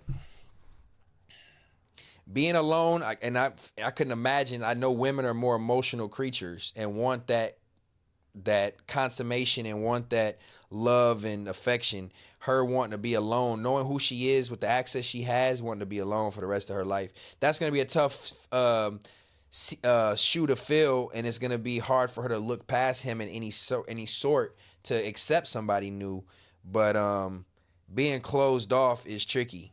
I think she's an LA baby. She should move out of LA. I don't know. Maybe see something a little bit different. Get a little different take. You know what I mean? But more power to her. I salute it. I respect it. Love is a real thing. You know what I mean? And if you found it and you lose it, building it again, I could see why people are like, fuck no. Because I ain't going to lie. If me and my girl break up, me trying to fall in love again is out. I couldn't even imagine going through the process of dating again and then trying to like fall in love with somebody. Oh my God. I feel bad for y'all if y'all single. I feel bad for y'all if y'all single because it's nasty out here. She don't want to embarrass his legacy. I respect her for that. Yeah, because exactly, JT, that perception. I think it's that more than anything. Like if she popped up with some actor nigga or something, it would be like, oh, he ain't Nip, or she bogus, or oh, she. Eventually people be like, okay, she's moving on. But I think the perception is reality there, and I think it kind of persuades her a little bit, in my opinion, just outside looking in. He's such a huge figure that to move on from that because he's no longer here and give your love and something to somebody else, the perception of that is a lot crazier, in a sense. All right, man. So let's transition over to Out of Pocket. Oh my God, bro. Oh hell no, man. What the fuck, man? Get your ass on, boy. Get your goddamn. Looking at it. All right, man, y'all know what this is, out of pocket? Nah, that's crazy. So look, I wanted to bring this one to y'all attention. Everybody's been hearing what's going on with Kevin Gates and LeBron James.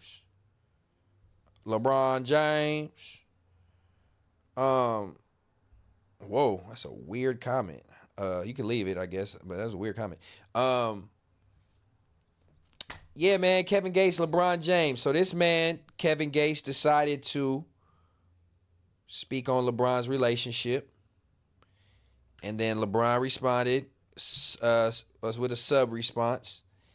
And then Kevin Gates fired back again. But why people, let me hear what he had to say first. Like couples and people in the league. And we was talking about how LeBron do the little handshake with Savannah. Right. And then I was like, maybe I notice shit that people don't notice. But I'm like, they was like talking about, what if you had LeBron money? I'm like, man, he one of the greatest players to ever play the game. Right. But I wouldn't want to trade places with him. And they was like, why not? Why you wouldn't want to play? I say, because I don't like the way Savannah look at LeBron. I like the way them white women look at LeBron. Wait, what? I didn't think that's what he was saying in this. When I got the link, I didn't know that's what he said. Hold on. You wouldn't want to trade places with LeBron because you don't know. First of all, I don't think anybody should want to trade places with any other man. Oh, excuse me. Shit. I don't think, granted, other men per se may have better lifestyles, or women, for some men, they may look at the other man's wife as like, oh, I would love to have that life and come home to that or whatever. But like the luxuries of it. But to want to just change your God-given life for another man, I agree. I wouldn't want to change my life with anybody. You'd want your life to be better, but just trade. I don't know. It just seems corny. I don't know. It just seems corny. Nonetheless, he's entitled to his opinion, but this nigga gonna have to say, I don't like the way Savannah look at him. So why are you bringing up his wife? I wouldn't want to trade places with him. And putting a highlight on a relationship that's been painted to the public as perfect for 25 years. High school sweethearts. I just don't like the action. Let's see. They was like, why not? Why you wouldn't want to play? I say, because I don't like the way Savannah look at LeBron. I like the way them white women look at LeBron. Like soon as he walk out there, they just be like, oh. They be dicked out. Cause he's a mystic figure to a stranger, nigga. Come on, Kevin. He's a mystic figure to the average person. Savannah may not look at him like that all goddamn day long. When she wake up to this nigga, she smell his shit. She getting farted on by this nigga. Got them ugly ass feet. Y'all seen LeBron feet? It's a reason why Savannah don't look at him like that all the time. For one, she's his wife. She's not fanned out. She's seen him at his lowest. She's been there from the beginning. So she's not gonna look at LeBron the same way a stranger white woman is, especially a white woman who ain't never been with a nigga before. She really gonna look at him different. But it's like I noticed when he go do the handshake with the main player on his team, which is dead, it's like, you act like I'm bothering you, bitch. Like, I'm the greatest player in the world, one of them. Like top 5, top 10, I'm one of them. And I'm in the playoffs. And you act like the warden of the jail. Like you came here to police me. Like you ain't, like, you not dicked out like these white women just dicked out about me in here. Like, so, like,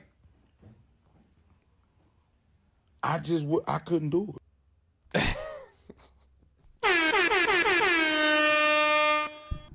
Yeah, he talk about, how the white women was looking at him. No, I feel it. Look, But I gotta be on the defense on this side. I think LeBron responded. Let me see what Bron said. Bron responded for sure. He said something on Instagram. Hold on. You can't expect your woman to always look at you like you just the catch at all times, nigga. She got to put up with your bullshit. She might not be trying to look at you like you the catch, nigga. She might not be trying to be super fanned out, extra happy just because the cameras is on. Savannah's a real one. Savannah's a real one. Somebody said English, please. And then Kev too, he wild, bro. He know he had his girl Drika, and then they took their time apart. Now he fucking with Brittany Renner, and he Muslim, and he believes in multiple wives and all that. So I can see why he's saying these things, but he wants his woman to worship the ground he walk on, literally. So I can see why he's saying it. Look, here go the response. Hold on. Let me show y'all. Oh, my fucking ear itching. My boy Bron, look, Bron is one of them niggas who's only gonna address some shit if he's bothered, even though he's acting like he's not bothered. But let me just show you, don't play with my motherfucking lady. Don't play with my motherfucking woman and put my woman's name in your motherfucking mouth, nigga. That's exactly what, that's, she's not part of this entertainment. She's my wife. She's not in entertainment. Savannah don't do, or she got a podcast now. She doing a little podcast. I'll tread lightly. She's in the podcast space. But y'all know what I'm trying to say. Bron was bothered, just like he stepped out about the Stephen A shit. And that boy said, kings don't concern themselves with the opinions of peasants. Where to next, queen? Let's get it. Yeah, Savannah's super pretty naturally. Day one with him. He had to let it be known that that's obviously a shot at Kevin, bruh. Don't tell me how my wife don't look at me. Look how she looking at him right here. She know who she got. That's King James, man. That's King James, dog. She knows she the luckiest woman to a male athlete as far as the tie of the name and the legacy. Jordan ain't got no wife.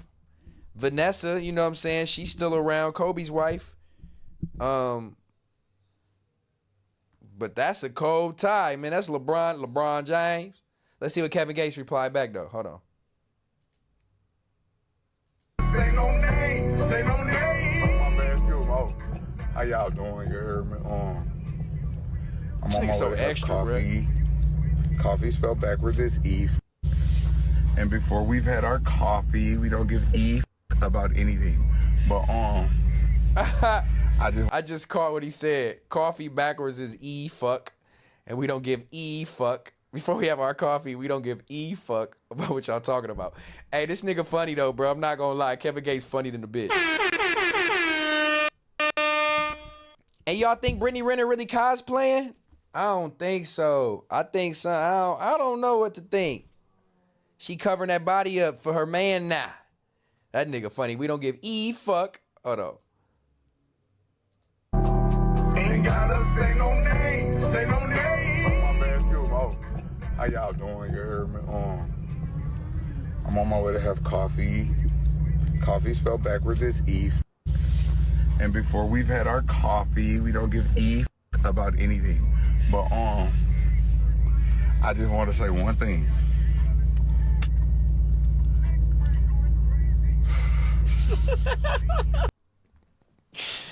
Hey, it's funny to me because even though Kevin be saying some outlandish shit, he be right on point, bruh. He be funny and on point with a lot of shit that he say, bruh.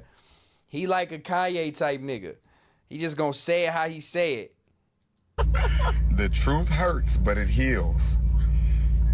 And Bron, I love you because you my and I already know she was just, you ain't gonna let him talk. Man, you had to, but behind closed doors, you, hey, good game. But anyway, look, long as you being celebrated, I don't care who don't like me. Long as you being celebrated, that's all I care about. Because you my, and I love you.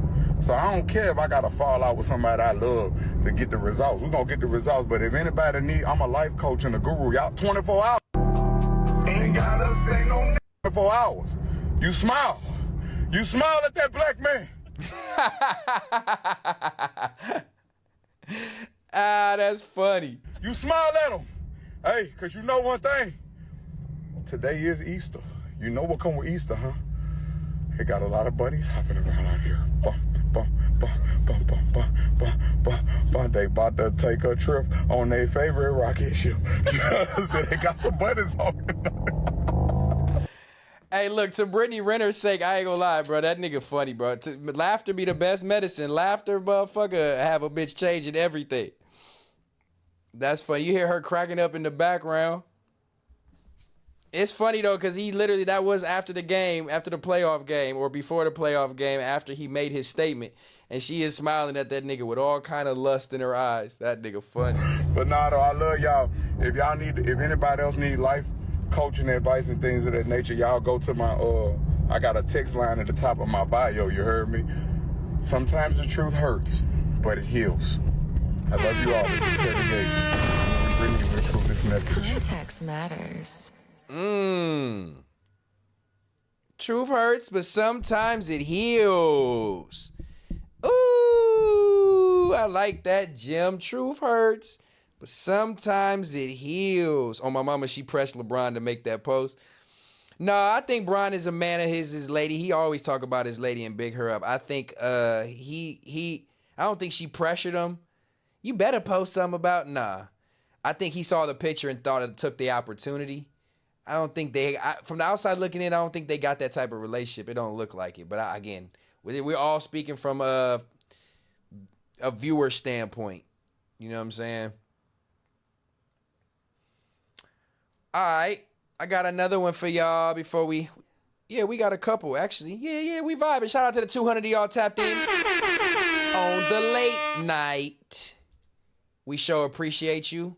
Your presence is valued. We don't have a lot of trolling and spamming tonight because the chat, you got to be subscribed for 5 minutes now. We cutting out all the bullshit. I told y'all it was going to come a time and place for everything. And we cutting out the bullshit for Context Matters.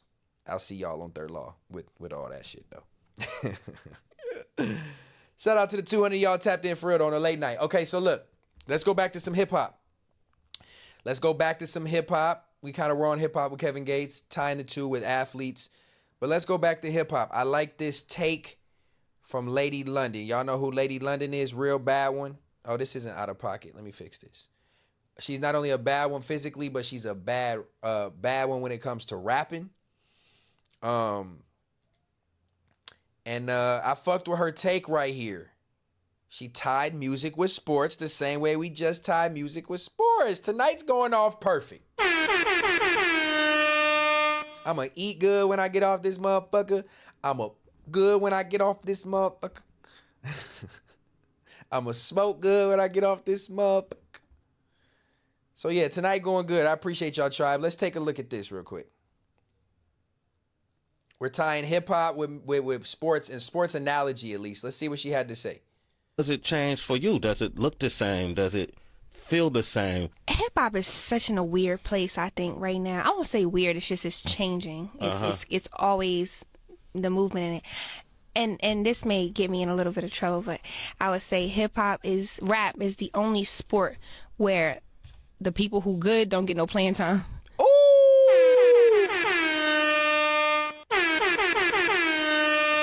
Context matters.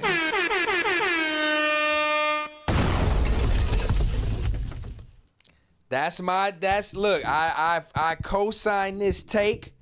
I've been saying this take. Hip hop changed drastically in the 2010 eras, 10 to 20, 15 to 20 specifically. And this is true. It's the only sport where the good people or the talented people don't get no playing time in the big game. Most of them. Now there's the big names that are talented and the good ones that get the look. But the really talented people, because talent is their focus over gimmick, they don't get the same playing time. Wow. Like, it's probably, I would love to see a little bit more inclusion and a little more diversity in the space. There's no money in music. There's no money in music. There's no money in No money in music. Unless you are a big dog getting appearance and show money, you cannot survive off being a rapper, bruh. Those days are over. That's Lady London. Those days are over, y'all. And I hate to say it because I don't want to sound like a hater or like an old head. You know what I'm saying? But with music, it changed so drastically to the point where, no makeup. She still look nice though.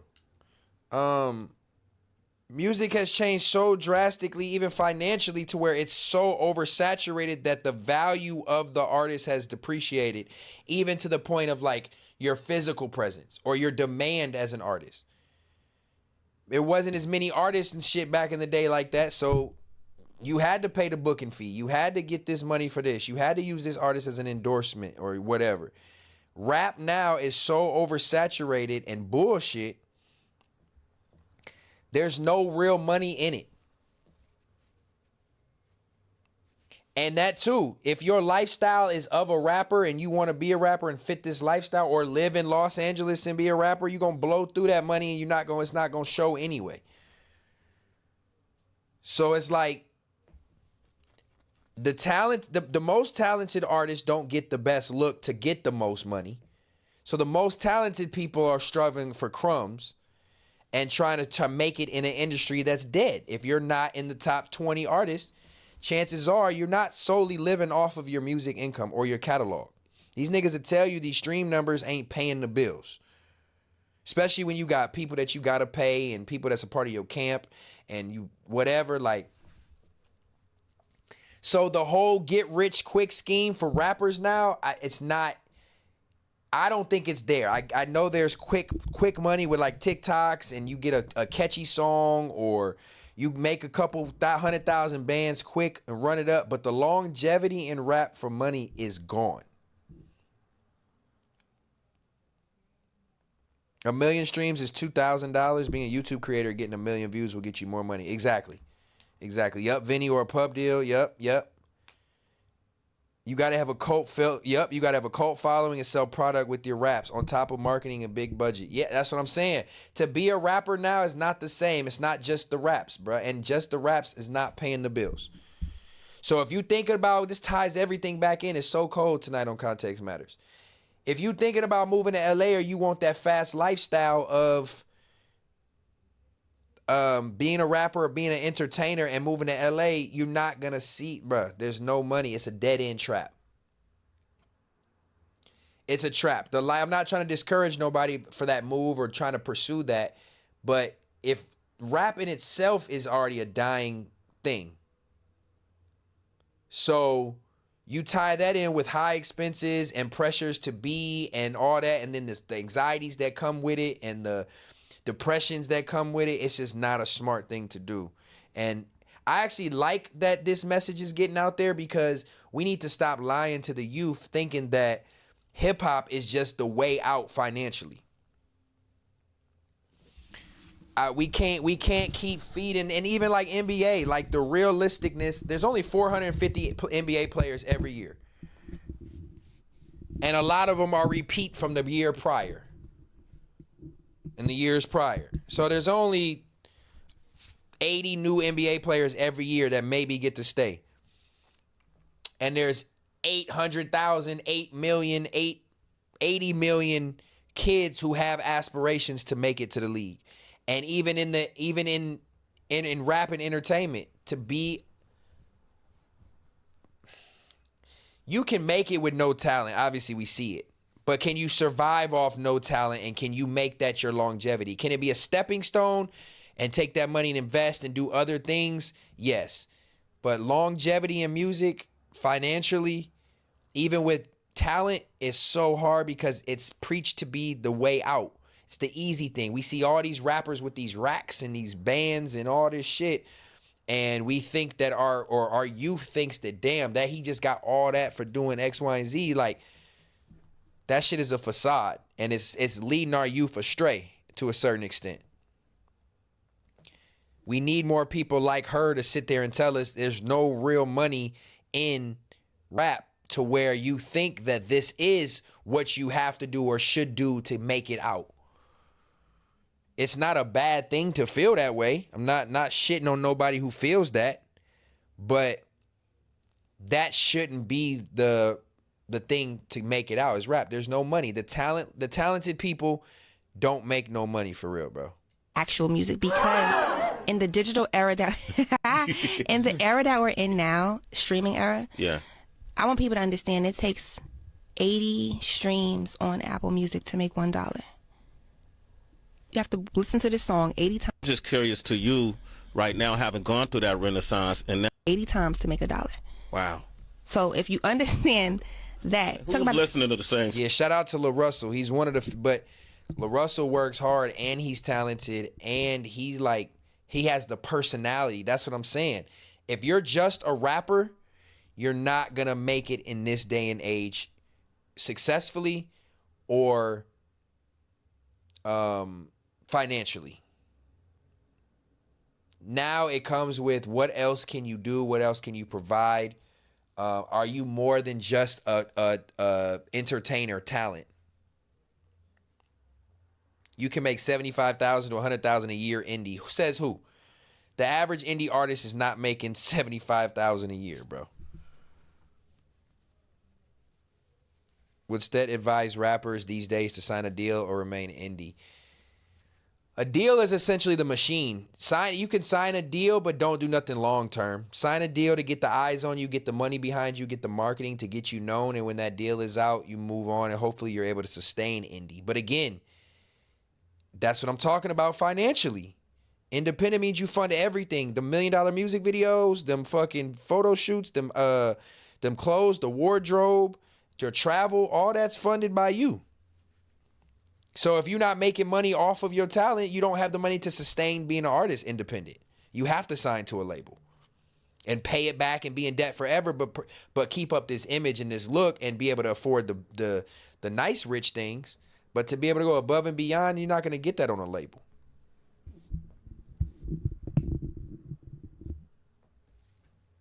But you got to have a core fan base. Once you get that core fan base that supports you, yes, you can make X amount. But look at the names y'all mentioning, Tribe. Y'all mentioning artists who already had a huge following and foundation and are selling multiple products, not just music. That's what I'm saying. There's artists that have the ability to sell multiple products and tour and travel. That's where you make your money. But how many people are checking for there's not many people checking for those indie artists to book you and make that type of money. Unless you got that good look.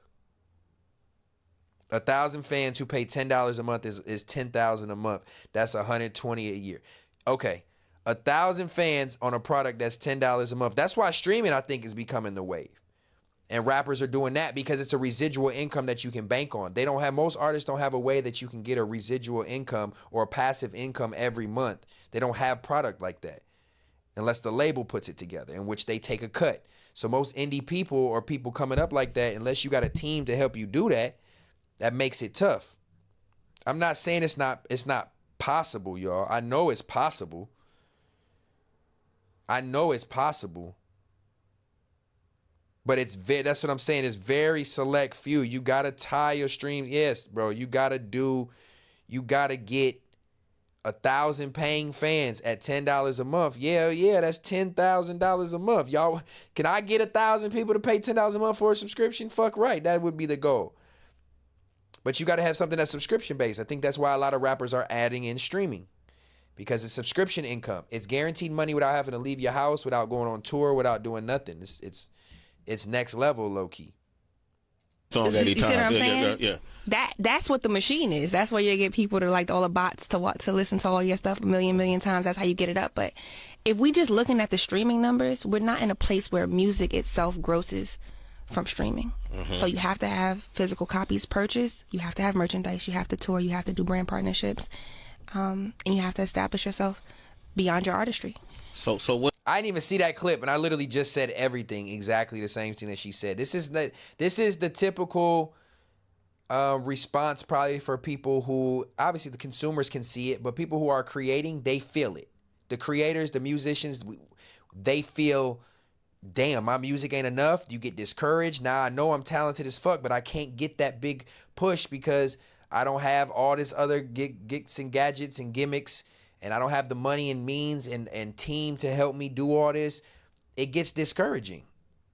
It gets discouraging. It draws people to make frivolous mistakes. You know what I'm saying? Spend a lot of money and end up wasting it. You know what I mean? It's a dangerous game. What is the music? It's just like a billboard? 365 OTG said you doing it. These live streams are your way. I'm trying, man. Context matters. You know, it's a process. Doing a show instead of a stream, where like the typical Aidens and Kai Sinats do, where they get on there and just shoot the shit, have a bunch of guests, do a bunch of fun shit, IRL shit, and gain that traction. It's tougher when you're sitting and just talking, but you know, slowly but surely you get that core following and get something subscription based, and people will support. I got product now that people can support with these money bags. You know what I'm saying? And that was part of it. You know, getting on here talking live, getting the YouTube checks is cool. It's okay money. It's good money. But you got to be able to tie yourself to alternate things to where you can actually make this become something substantial. Because if I'm just going to sit here and talk on YouTube all day and bank on that, I'm going to need some type of other income. You know what I mean? It's the same thing. If you got a talent somewhere, unless you a big dog and got them subscriptions coming in, you can't bank on entertainment money. You can't bank on it no more. There's too many entertainers out here. There's too many people that are able to entertain and take your place and whatever. You got to have some other shit, some other package. All right, we got one more of these, and then one last. We'll get out of there on the conspiracy. Yeah, I like that. I like the way we going with this. We going in a good pace. Now, speaking of, man, how does all this context matters? How does all these topics? I swear this is not planned, tribe. I promise y'all. The topics that I have, they go they go hand in hand tonight. It's a good sign. I think this is a good sign. You are now watching Context Matters. Okay. I saw this. This should really be out of pocket. And just for the sake of I got to. Because this is my opinion on this.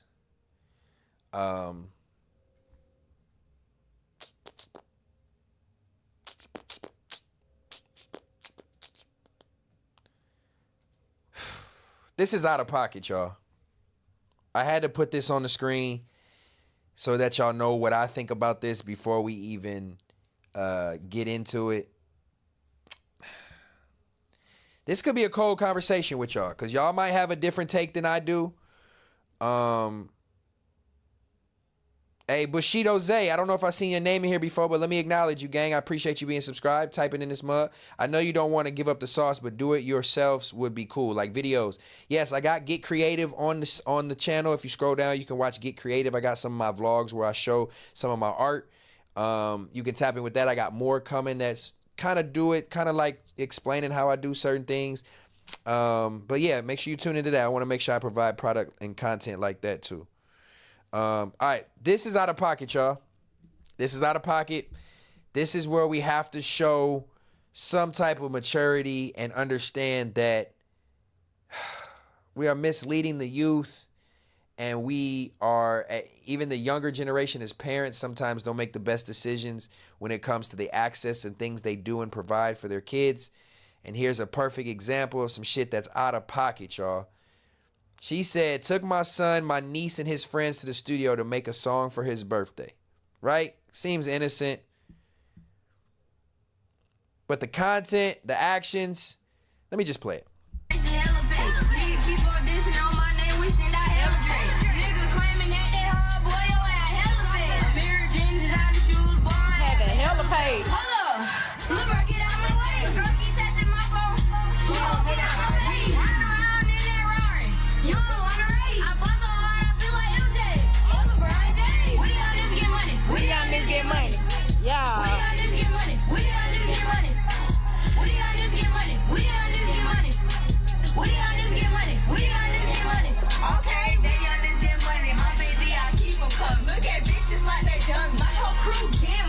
like chicks, you know I'm standing. Niggas see me in the streets, they running. Bitch wanna block you, bet I run. Wash it down, just for fun. Hold on, twin, let me in. I love DJ, I'ma spin. 100 blocks and left in. I'ma catch some in and flame. Broke that nigga, keep on talking. I might throw a couple honey. Put a 50 on the head, you might catch that nigga dead.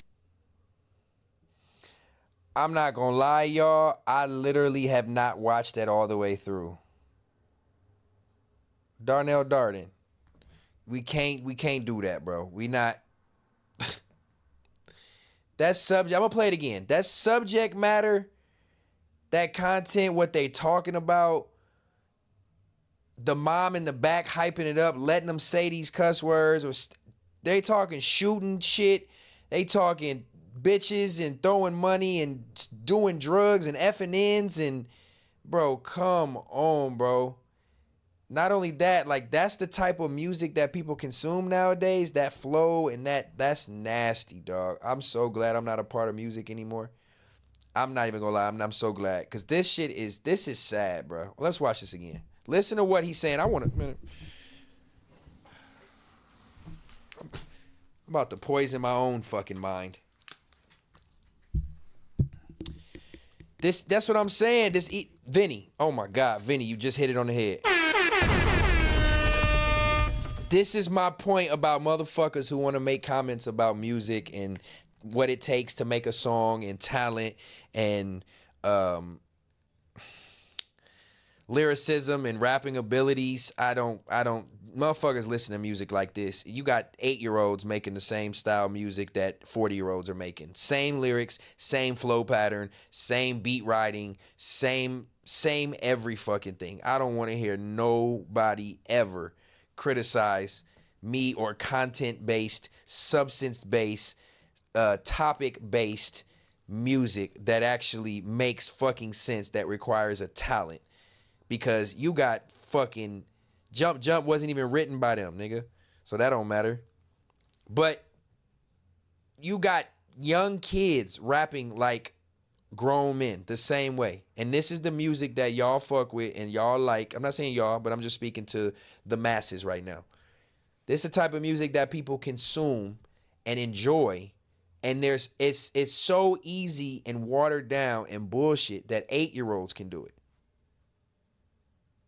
But if you give one of these 8-year-olds a topic and make them write a topic around it and keep on topic, they can't do it. Grown men can't do it. This is sad. If I pop out with the rat stats, big boy Drace and hella pay. Nigga keep on dissing on my name, we send out hella Drakes. Nigga keep on dissing on my name, we sending hella Drakes. Nigga claiming that they hard, boy, yo, I hella paid. Mirror jeans, designer shoes, boy, having hella paid. Hold up, LeBron, get out my way. Girl, keep testing my phone. LeBron, get out my way. Running around in there. Saying any word, I know these are kids, but I'm just talking about in general as adults rapping like this. Saying any word that rhymes is not talent. I'm sorry. That's a riddle. You don't wanna race. I bust so hard, I feel like MJ. Oh, LeBron James. We young niggas get money. We young niggas get money. We young niggas getting money. That's what your mom let you go to the studio to write a song and make a song about. This ain't, to me, this is not, this is the reason why I brought this up and it's out of pocket to me, is because this to me is not as innocent as people may make this seem. Like, oh, they just kids, they ain't really out there. No. These kids in certain environments and areas, these kids are doing this shit. This age. So we're not only encouraging it by making it look cool and make them feel cool. Every single one of these kids now, I promise you, they want to be a rapper, or now that they heard themselves on a song and said these words, now it's going to change the trajectory of their lives. That easy. Nobody said nothing about being ghetto. Oh, you talking about somebody else in the chat. Oh, I was about to say, I didn't say that. That don't have nothing to do with nothing. The content is disgusting. Yeah. We young niggas get money. We young niggas get money. We young niggas get money. We young niggas get money. We young niggas get money. We young niggas get money. Okay, they young niggas get money. My baby, I keep them up. Look at bitches like they young. My whole crew get money.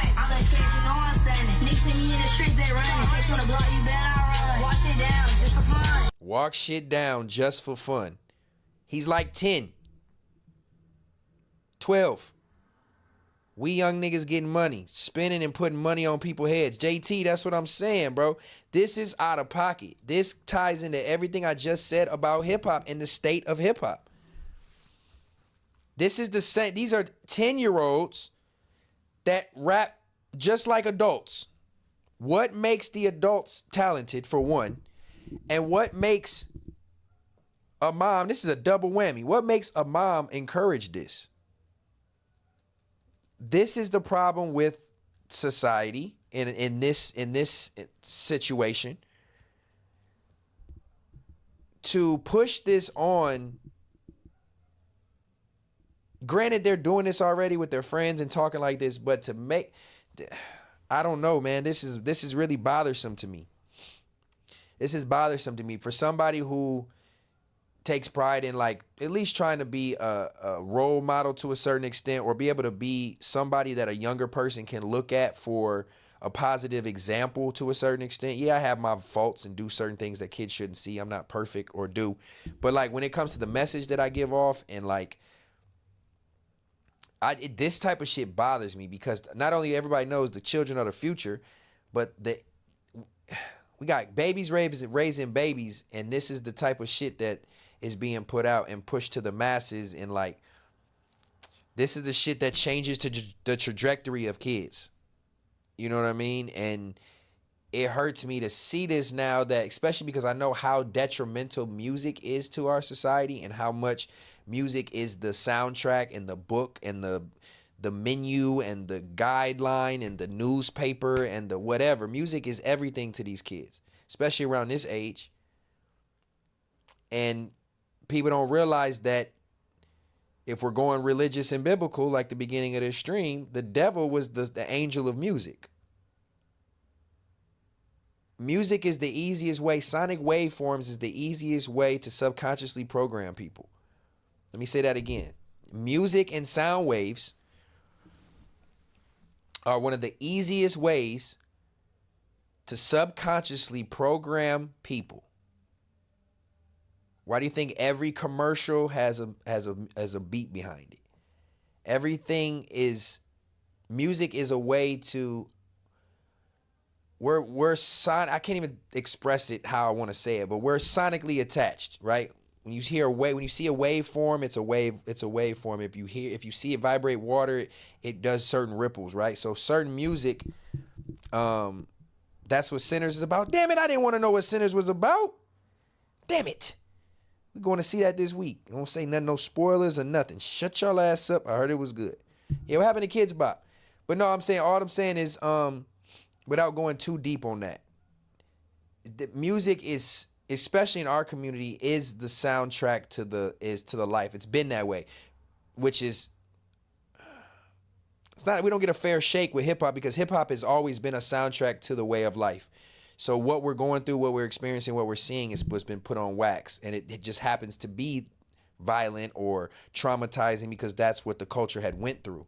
But the fact that it's now used as for monetary gain is the scary part, because now it's perpetuating trauma as the only way to become successful, in a sense, or using your traumas to become successful in something like music. And when you're putting trauma on music, and music is so connected to us, that trauma transfers.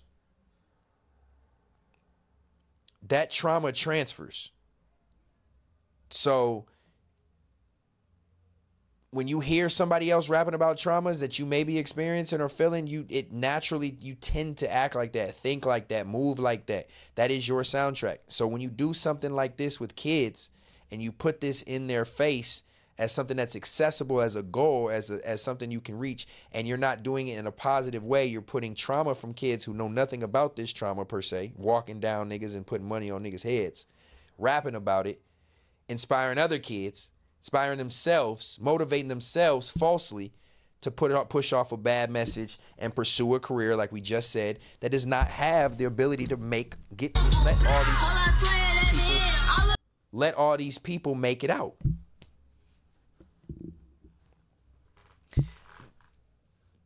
Logo secret. No, I just if it makes sense, I gotta find the right word. I'm a person of words, so if it makes sense, I gotta find the right word.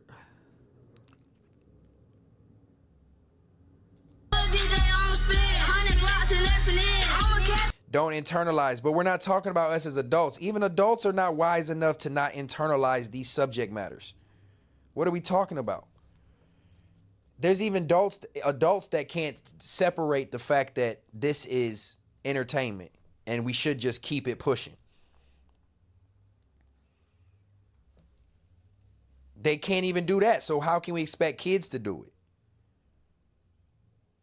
Yeah, you got 25-year-old parents and shit, 30-year-old parents, 35, and you got these kids that you raising and giving them this access. Oh, you talking to Vinny? Oh. Well, not necessarily in that way. I'm just saying, but that's a cold way. Don't internalize. Oh, I see what you're saying. Yeah, for sure. For sure, it's tricky. Keep going. If you're doing it, keep going. But make sure you have more to offer in this space because it's not only entertainment. Grape Sound, that's the problem. That's what I was just telling you. This is influence. Look, if this was just entertainment, these kids would not be talking about this.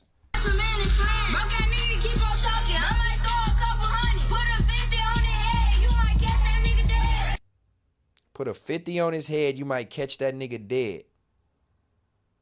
It's not entertainment, bro. That's not entertaining for kids. What kid is entertained by putting 50s on niggas' heads and shooting them and sipping drink and... You know what I'm saying? That's not cool, bro. That's not cool. And it's perpetuating violence on the community. Now these kids are rapping about it. What makes you think when they get a chance to buy a gun at 12 years old, they're going to be smart enough to be like, no, I can't carry no gun. No, what the fuck? A lot of them are going to be like, shit, now everything I rapped about, I got this motherfucker. It's happening in Chicago every day. 10, 11-year-olds carrying pistols. So music is not just entertainment, especially music in our culture. It is the soundtrack to life and is the inspiration to life. That's essentially what music, hip hop was made for. It's just became a business to where they can use it against us and perpetuate more violence and send you on a rat race thinking that this is the way to become a super millionaire for everybody. It's just not. Music has changed so drastically that it don't fit the foundations. I know everything's got to evolve, but it don't fit the foundations of hip hop and what it came from. And that's more so my bone on that specifically. You know what I mean?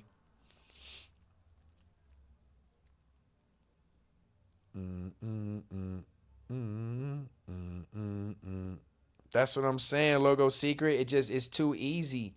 It's too easy. And I'm gonna close it with this next thing I got right here, because again, everything ties together. You feel me? What works for me don't work for everybody. What I feel is right and wrong is not the same for right and wrongs, but we all mature differently. And I feel like with maturation, you start to wisen up. And you start to see life as precious, and you start to see where we could be better, where you could evolve and not be stuck in these same ways that we've been programmed to think are the norms. So I'm saying that to say, check this out. Even with relationships, same thing. It all ties into tonight's episode. Oh, shit. Knocking it for niggas had to do that. I'm just saying mine was raised in their home. So they rooted in. This all ties everything together. I'm loving how Context Matters is running tonight.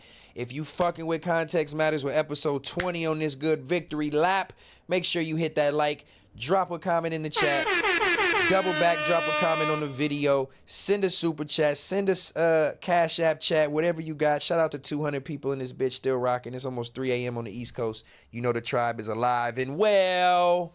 Context matters. Going into this 4th hour. We're about to wrap up here shortly, but appreciate everybody for tapping in this long. Everything ties in together on this good episode, man. I love it. I don't know what you and your girl going through, and I can't tell y'all how to handle y'all business.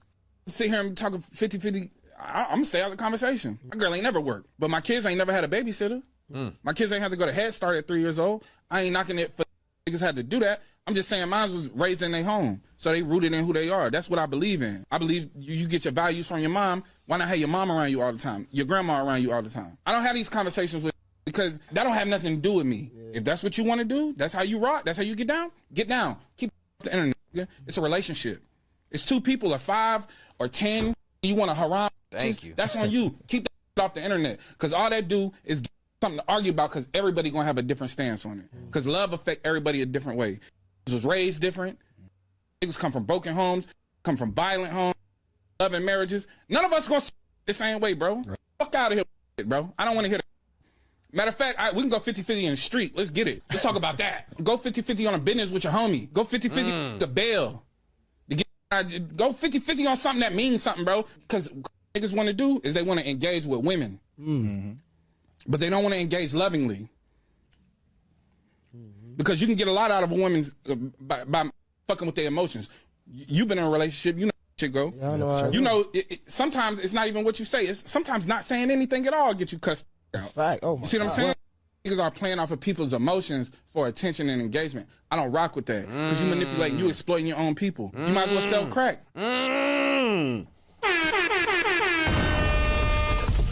God damn. I wish I could rewind that. He just went on a stupid tangent that was fired in a bitch, bruh. Damn, I wish I just remember what that nigga said. I don't want to watch it all the way back, and I can't rewind it. Fuck.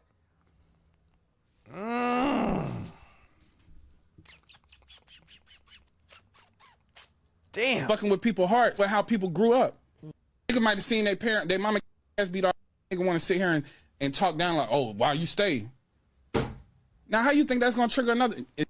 With people's heartstrings and emotions for engagement, it is whack. How we going to build community like that? Oh, my God, that nigga was preaching, bro. Especially at the end right there.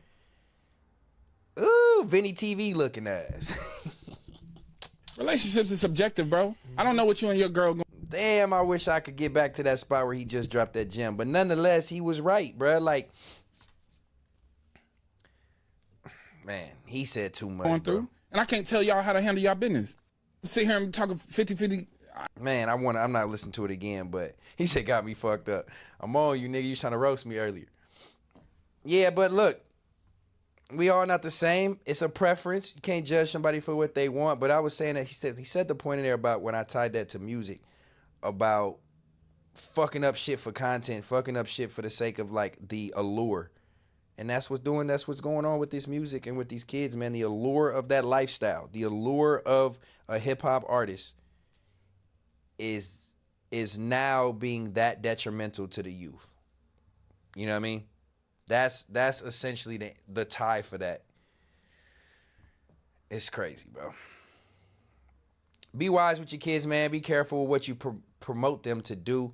Obviously, give them access to shit, but promote them to do more positive things. See, I'm tripping because I got my hat off tonight. My hair going crazy. That's why I'll be wearing my hair out. Got these curls. Curls for the girls. Yeah. All right, we got one more. We're going to go out with this one, man. Y'all been waiting for this. Well, not to say waiting for this, but it's always a hot topic. And we just going to go out with this with some little conversation. For everybody who's been in this bitch tonight, you are appreciated wholeheartedly. Thank you very much for tuning into this good episode of Context Matters. And now we're going to get into some good stuff. Not that. Stetsen. Stetspiracies. Da-da-da-da. Da-da-da-da. Da-da-da-da. Da-da-da-da. All right, so I like this one just because we kind of talked about at the beginning with the Easter and what you believe and what we've been lied to about all this time and how much can we really believe what they've told us. And this was something interesting that I saw. It's long. We can watch it and talk and watch. Y'all can come and go. Shout out to the 175 tapped in. If you are interested in knowing about some scientific information, biblical information, since we were talking about today being Easter, and if it has biblical ties and what it's meant for, how much do y'all know about flat earth, the firmament, breaching the firmament, space, outer space? It's a cool little thing we're gonna watch. If you wanna fuck with it, fuck with it. Let's watch it. Now what we not finna do is play with God's word. Now if God said he laid the earth on its foundations and put a firmament over us, then that's exactly what he did. See, in the Bible, God told Isaiah the difference between a ball and a circle. God knew exactly what wordplay he was using in the Bible to describe the earth. In the Bible, God also speaks about the four corners of the earth. A ball does not have corners, but a flat surface do. Now, when I say four corners of the earth, this is what I mean. The same way that man made a compass, a circle compass, and put north, east, south, and west, I'm speaking of exactly that. Somebody says she's strong as hell. She talks strong as hell. But look, she dropped some gems in here. I didn't even watch it all the way through, but let's watch this shit. She dropped some gems the first couple minutes. God also says in the Bible that he set a compass upon the face of the earth. Now, remember when I said that God made the earth as a compass? Okay, so let's talk about it. Now, the compass only recognizes north. North always points towards the center. Hint, the North Pole. Any other direction is only based off the direction of north. How could a compass point south on a globe if they are saying that south is downwards? East and west are curved lines that constantly readjust to align with north. So y'all question is, how come when I'm flying in a plane, I end up in the same place I came from? Well, that only happens with east and west. So if you say that you circled the whole world and ended up in the same place, that's because you were going east and west. But let me tell you something, traveling south is a whole different ballgame. Man, listen, man, she about to cook. What is south and why the fuck can't we go to Antarctica? Because south is any direction leaving the center. See, because if you begin to head south, you will reach the Antarctica ice wall. So traveling south, you will never end up back at the same place. See, because there's a reason they won't allow y'all to travel south and end up at the ice wall. Like, bruh, come on. Even the compass don't want you traveling south. That's why it always points back to north, telling you to turn around every time you start to travel south. See, because if you decide to keep going and get past that ice wall, you will realize there is, in fact, a firmament over us. Keeping anyone from leaving this earth. She about to cook with the conspiracies. We couldn't be living in a globe if we wanted to. See, water has to be contained. They say that the earth is 71% water. So that by itself would be impossible. And I know y'all probably be wondering, where do rainbows come from? Now, scientists will tell you they self. To make a rainbow, you need water, light, and a mirror. See, when God said he created the firmament, he spreaded it out like a molten-looking glass. See, them big rainbows that you see is proof that we live underneath the firmament. It's the sunlight reflecting off of the firmament to remind us of his promise to never flood the earth again. See, God said he set the earth on its foundations so that it should never be moved. But scientists are saying that we are spinning and moving 1,040 miles per hour. And in 1927, we had no idea what the earth looked This crazy right here. Check this out. like, but created this picture. Now, all of a sudden, in 1997, Look at that shit. they go see the earth and it looked exactly like that picture? No. Now, do y'all know who this man is? Probably not. But this is Richard E. Byrd. He was one of the first to discover Antarctica in 1928. See, he found evidence of the flat earth with the firmament over us.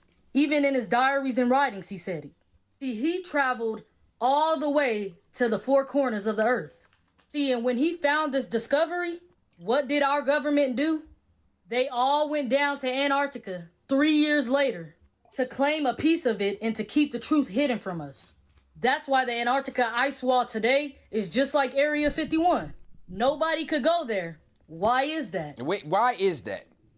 Why are there places, if everything is everything and they tell us the truth, why are there places in this country that we can't go? There's places in Antarctica, I don't even think you can travel to Antarctica unless you got some type of governmental clearance. What the fuck is Antarctica? Why do we just have the bottom of our globe? If you look at a globe, the bottom is just ice. Then the North Pole is supposed to be like ice. That shit trips me out, bro, to know what they've really told us that's the truth or not. That's the scary part about this. Are they hiding the truth? We can't, the average person can't go prove it or debunk it. That's what makes it even scarier. Is because, like, damn, what if this bitch really ain't a ball floating in space? Because that's what it seems like. Because that's what it is. See, and they just keep telling y'all all these lies and y'all just get brainwashed by it. They tell y'all they fly to the moon. See, because my question is... Ain't nobody fly to the moon. Ain't no man walk on that motherfucking moon. I don't care what none of y'all say. No man walked on that fucking moon. Cap. That was the biggest motion picture made shit in the entire world. How you gonna fly to the moon when God said he made two great lights, the greater light to rule the day and the lesser light to rule the night? Meaning that the moon and the sun ain't even solid objects. They're luminary. You can't just go up there and land on it.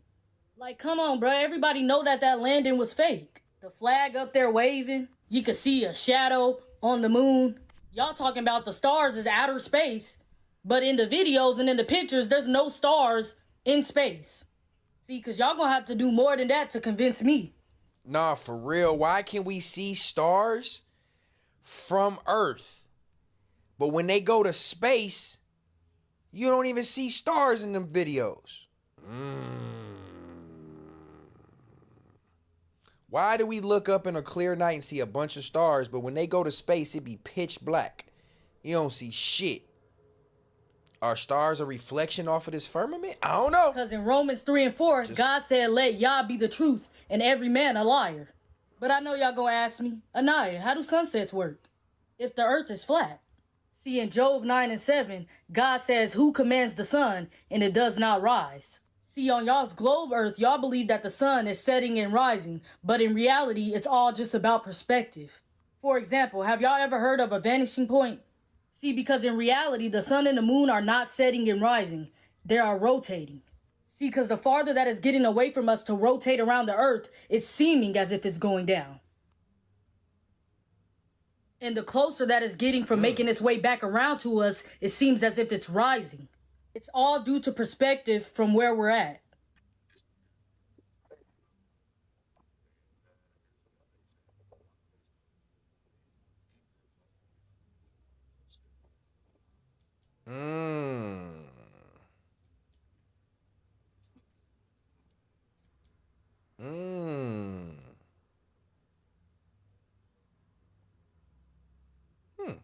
Okay, so y'all like, yeah, nah, I mean, that sound good. But how do seasons work then? See, what I need y'all to know is that the sun and the moon are actually closer than what they are telling y'all. The sun and the moon are inside the firmament with us. See, electromagnetism actually perfectly explains how the sun and the moon rotates on Earth. See, the sun and the moon are not rock or gas. They're light sources. Now, these light sources are in the shape of a disc that rotate the Earth like a clock, but in a coil-like spiral, dictating the seasons and the climate as it goes. See, now, when the sun is beyond the equator ring, the northern hemisphere experiences summer, and the southern hemisphere experiences winter. Inversely, when below the equator ring, the southern hemisphere will experience summer, and the northern hemisphere will experience winter. They got y'all thinking that there's life beyond the Earth. There is no space. There is no other planets out there. God says he's... Well, I don't know about that. See, this is crazy, though. This is crazy, though. Because some stuff, it makes a lot of sense, and then some stuff I'm like, wait, hold on. But then it make you think, what was they lying to us about? If supposedly God is the creator, like they say, in the book, it's in the book that Jesus wrote, all the stuff that she's saying, shouldn't we be going by that? Or are we going by what man tells us about the earth? Sits at the top of the firmament. Those planets that y'all are seeing in those telescopes, those are called wandering stars. All of these are light sources. They are not solid objects. All right, Anaya, so how does a solar eclipse work on a flat earth? And why can't we see stars during an eclipse of the sun and the moon? See, God says in eclipses, the sun will be turned to darkness and the moon to blood before the coming of the great and glorious days of the Lord. As so, see, a solar eclipse happens when the sun and the moon decides to rotate over each other.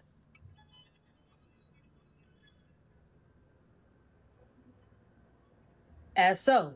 Okay, so why can't we see stars during a solar eclipse? See, God says immediately after the distress of those days, the sun will be darkened and the moon will not give its light. The stars will fall from the sky and the heavenly bodies will be shaken. So why can't you see stars during a solar eclipse? His word tells you everything you need to know. There is nothing outside the firmament that they know of because they can't get past the firmament. God tells us he placed water above the firmament. All these people didn't have the same vision. This the type of shit right here that be tripping me out, bro. It's cause like as much as I don't want to believe Earth is flat and we're in a firmament and a dome and we're not a globe and there's no outer space and the ice wall, like as much as I be like, okay, I can believe, I don't want to believe it, then you see shit like this that is accurate. Everything she's about to tell you is accurate. Look. For no reason. There is many times because they can't get past the firmament. God tells us he placed water above the firmament. All these people didn't have the same vision for no reason. Look at that. The Mayans, the Norse, the Hindu, the Hebrew, Babylon, Celtic, Egyptian, Islam. The beginning of age of people probably did understand this. As they died off, Americans specifically try to control a narrative. It's crazy. There was many times that they have snitched on themselves, saying that they never been outside the earth, saying that there's nowhere to go, saying that they never been to the moon for real. They even be putting the truth into the cartoons. They are steady trying to break the firmament. They trying to nuke the firmament, sending rockets up there to break the firmament. They trying everything in their power. And as a matter of... Do y'all think SpaceX has something to do with that, if that is potentially true? Why when those rockets, they keep shooting all these different rockets up? Why are you shooting so many different rockets? Every so often you destroying rockets, they blow up, they expand, they do all this shit. You blowing up these rockets, why are you sending these rockets up there? If everybody's not going to land on another planet, supposedly, with Elon and all this, why are we shooting all these rockets? And then when they hit a certain level, they always traject at an angle like this. They don't ever go straight up and disappear. They always traject at an angle. And then when they hit a certain angle, they explode. So is that the firmament? I'm just asking. This is the type of shit that make me think. In fact, my next video, I'm going to be showing y'all videos of them really saying they ain't never been to the moon. I'm going to be showing y'all videos of them trying to nuke the firmament. Them trying to send rockets to the firmament. And that's what I'm saying. When you see these rockets go up and explode, and then everybody like, is that a UFO? And it's just, no, SpaceX did a launch, and that's what happens when it reaches a certain altitude, the bottom explodes. Like, what if that motherfucker is hitting a firmament? What if that motherfucker is hitting a glass wall? Like, all bullshit aside, why don't we ever see every single one of them rockets should have video going up, landing the whole trip? It take light years and all this time. Why do we have to, bro? I just don't know what to believe anymore, even with this space shit. Like SpaceX, when you see them rockets blow up and turn into like white glare dust, and they saying in the Bible, God said he put water above the firmament. It looks like they're hitting glass or hitting some water. And even putting hidden truth into these cartoons and movies. These people know exactly what they are doing. Man, movies, bruh. Subjective programming. And they know exactly what the firmament is. I'm telling y'all, that's y'all ever seen The Truman Show with Jim Carrey? Exactly the reason why we can't go to the Antarctica ice wall. You can't fly over it. You can't do nothing. They don't want you seeing nothing, knowing nothing. Because they know once we find out that there is an end to this earth, that we gonna know the Bible is the true history of this world. See, I don't know. She stretched it a little bit with that statement. And I want y'all to know that there is no other planets outside of this firmament. I mean, I know she has a lot of biblical references here, but I don't think she's basing this off of just biblical things. I think she's basing it off of real life and what she's seeing as well. And with her own eyes and her own intellect, she's tying the two together. And I think that's the best way to look at the Bible, is if you can dissect life and what it's going and tie it to the Bible, then that's on you to do. But that would be the best way, in my opinion. I don't think she's not on here like preaching to me. To me, this doesn't give, I'm a Christian and I want you to read the Bible. To me, this is me just noticing what's going on in the world. And bro, how much can y'all really fucking keep lying to us when maybe this her source is the Bible is telling me this, and this is exactly what we seeing. You know what I'm saying? When God said he created the earth, I'm pretty sure he would have said I created Saturn, Mars, Neptune, and Venus. On God, because those are like Roman gods, man. Come on, bro. I heard something that says somebody, even like the months of the calendar are off, bro. Like, what are we? October is 8. Why is it the 10th month? You know what I'm saying? Like, all the months is like that. Sept is supposed to mean 7, and it's really the 9th month. Like, the calendar is off because these Roman gods and emperors changed shit because they wanted to be in power. And like, these planets supposedly are named after or have ties to Roman mythological figures. It's like, is this made up shit? He calls those wandering stars. And I want to tell y'all so bad what stars are, but y'all can just see it in the next video because I don't have time to actually explain it right now because I only have 10 minutes on TikTok. But when I tell y'all the truth about stars, it's going to blow y'all mind. See, because what I want y'all to know is back in the day in them old Bibles, before all the wordings was getting changed into their own interpretation, in 2 Samuel 11:11, it said that the earth was flat. But that was before they started changing. And Urias said unto David, the ark in Israel and Judah dwell in pavilions, and my Lord Job and the servants of my Lord lie in tents upon the flat earth. I don't know, man. Flat earth, it just sounds so far-fetched. And everything, so people wouldn't know the truth. And that's why God said those who took away from his word and added to his word will be greatly punished. So the whole point to this video is, let Yah be the truth. Man, that's crazy.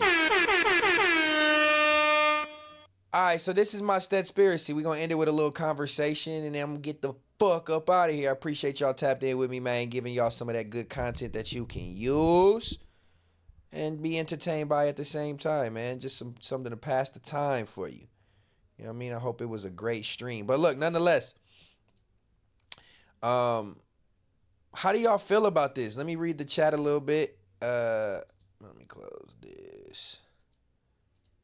How do y'all feel about this for the sake of not necessarily just the earth being flat per se, but like with Antarctica and what they tell us in planets and being able to go to space? We never went to the moon. Why are you lying about that?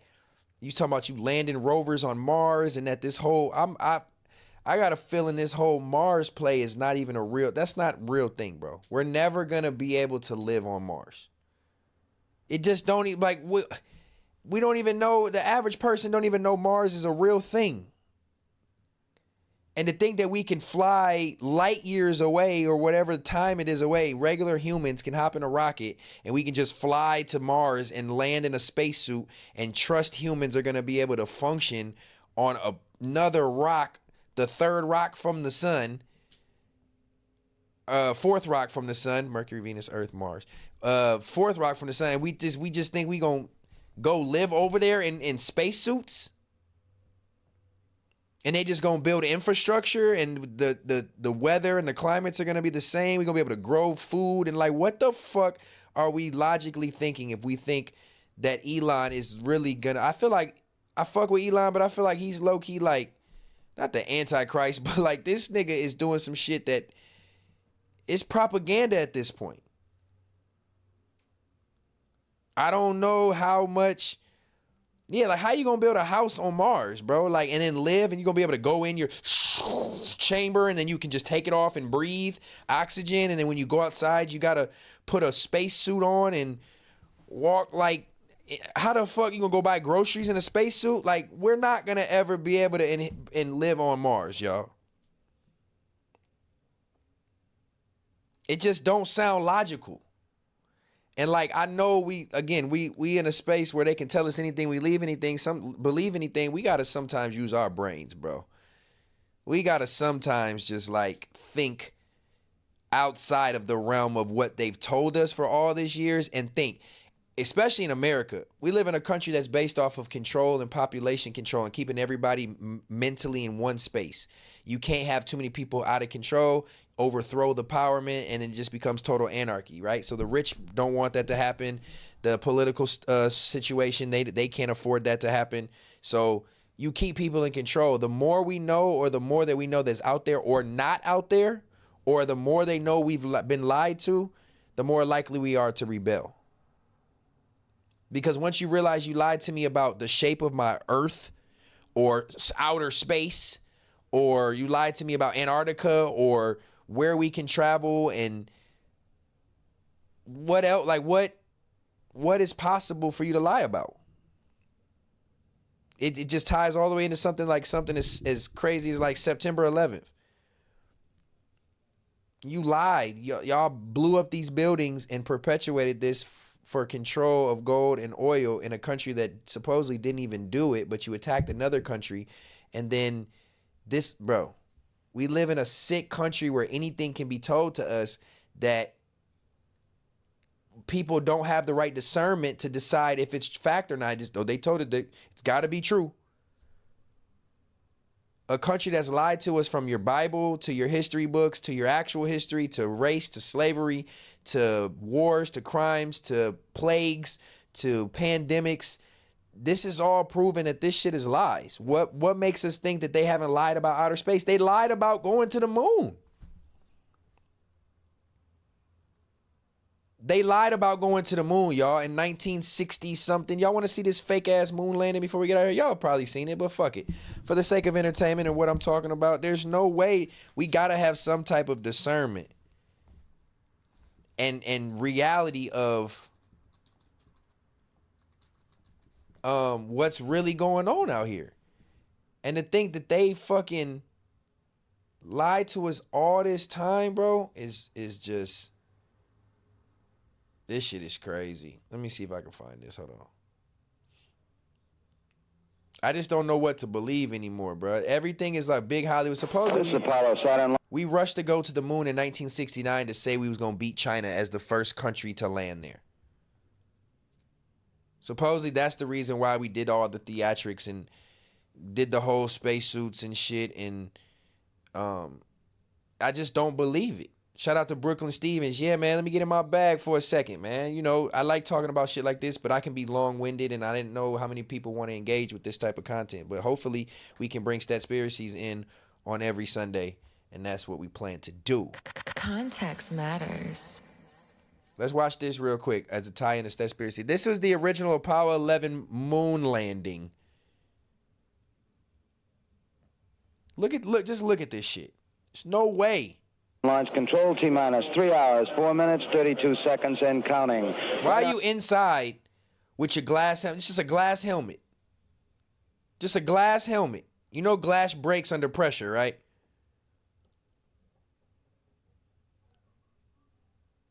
On time as far as the space may be the final frontier, but it's something in the basement. Hold on, my computer about to die. Hold on.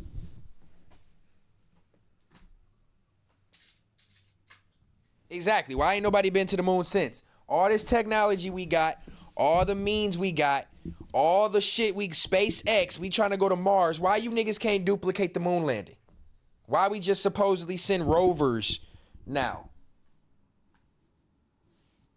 Look at this uniform, bro. This shit just don't even make you... Why y'all inside paraded out?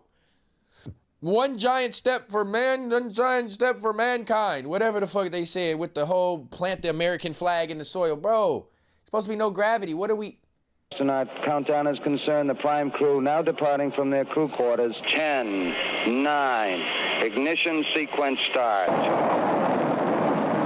This shit was a Hollywood production, tribe. Big production. There's a space between Earth and space, and that's where they keep going. See, bro, we can get deep on this shit, because what is that? Is that the pre-firmament? People been talking about this firmament for forever. Look at this shit. This a Hollywood production. Look at the video.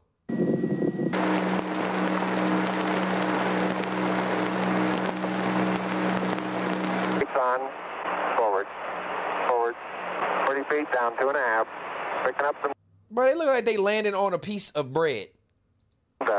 They use Hollywood miniatures, supposedly. They use miniatures for this. Great shadow. The fuck they land? I'm going to step off the limb. Who is out there recording it? If this is the first person to step foot on the moon, who's the nigga with the camera? Context matters. You think this is just streaming back to Earth with no internet, no computers, no this is the footage we got? It's one small step for man, one giant leap for mankind. It has a stark beauty all its own. It's like much of the high desert of the United States. It's, much like the high desert of the United States. They showed one of these pictures from the moon landing someplace in some Arizona somewhere, that the exact same landscape that they used to say they was on another planet, we found it in America. different, but it's very pretty out here. Oh, geez, that's great. Is the lighting halfway decent? Oh, yeah, that's great. Is the lighting halfway decent? There's no gravity, but we're walking on the moon. We're putting footprints on a place with no gravity, and we're sticking a flag in the ground, and it's blowing southwest at 2 degrees nautical. Nigga. Yes, indeed. They've got the flag up now, and you can see the stars and stripes on the lunar surface. You can tell it was a play by the American people and American government, because we're going to be the first country to do it. That was the whole point. The first race to make it seem like this is Hollywood. Look at this shit. You lucky I ain't got the video of the damn rover. Boy. All I'm saying is, look how easy they went to the moon. You think so? When the man who supposedly stepped foot on the moon, I forgot his name off the top of my head, he told you in multiple interviews we never went to the moon. What's his name? Bud something? No, what's his name? They're on Earth. Yeah, they're on Earth for sure. They in Arizona using studio lights. Play on Russia? I thought it was China. I thought it was Buzz Aldrin. Buzz Aldrin then told y'all countless times we never went to the moon.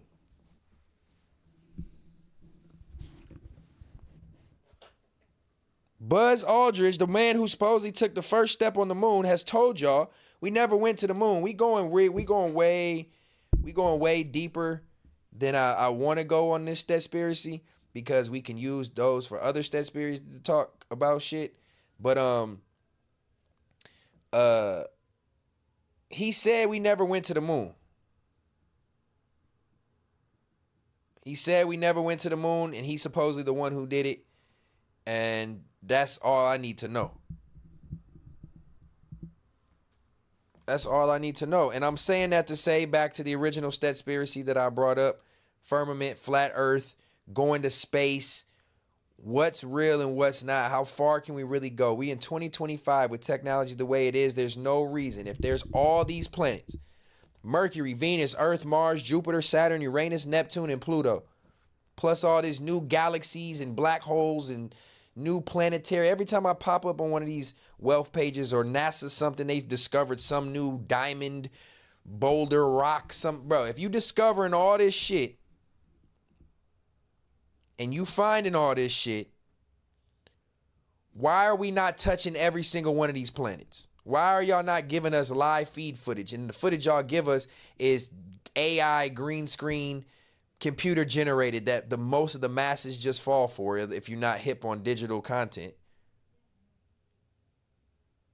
They don't even teach Pluto as a ninth planet no more. That's what I'm saying, bro. I don't believe it. Now, do I believe in aliens? Or advanced technology or a different species? I don't know. See this? We're gonna go too deep on this.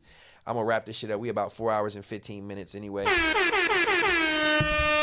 That was a good ass Stetspiracy. I hope we can have some more of these, and we'll find another topic that goes down this rabbit hole. We'll watch some more videos, and we'll give our takes. I want to see how my tribe thinks, if they think like I think, or just think outside the box per se. You know what I mean? Outside the globe, as they say. Outside the worldly shit that they give us and tell us and It even goes all the way down to the food. We supposed to trust that we did all this shit and all this shit is going on and they feeding us to kill us? Context matters. They feeding us to kill us, but y'all believe that they got our greater good at heart. When Bill Gates is on here talking about in 10 years we not gonna need humans. I just don't believe a lot of this shit, man. I'm too whether I'm wrong about it, I just can't be fooled. I gotta see more or understand more. I gotta see more, understand more for you to just tell me this shit now. Now I'm at a different point in my life where I'm like, oh, okay, you said that, but if the government or somebody said that, then I'm taking it as a lie. When they blew up World Trade Center towers and they blew up the Trade Center building 7 next to it, and it was a demolition, and you can see demolition in the damn World Trade Centers going down, and then the whole shit that the war they started, they created a war. They created a war. The Bush administration created a war for the sake of his family to be able to go over and control oil and gold. The war on Iraq, but it was supposedly, they went at bin Laden, but it was supposedly Saddam Hussein. It's just, then you go kill bin Laden, then, bruh, it's just tricky, man. This country is full of shit.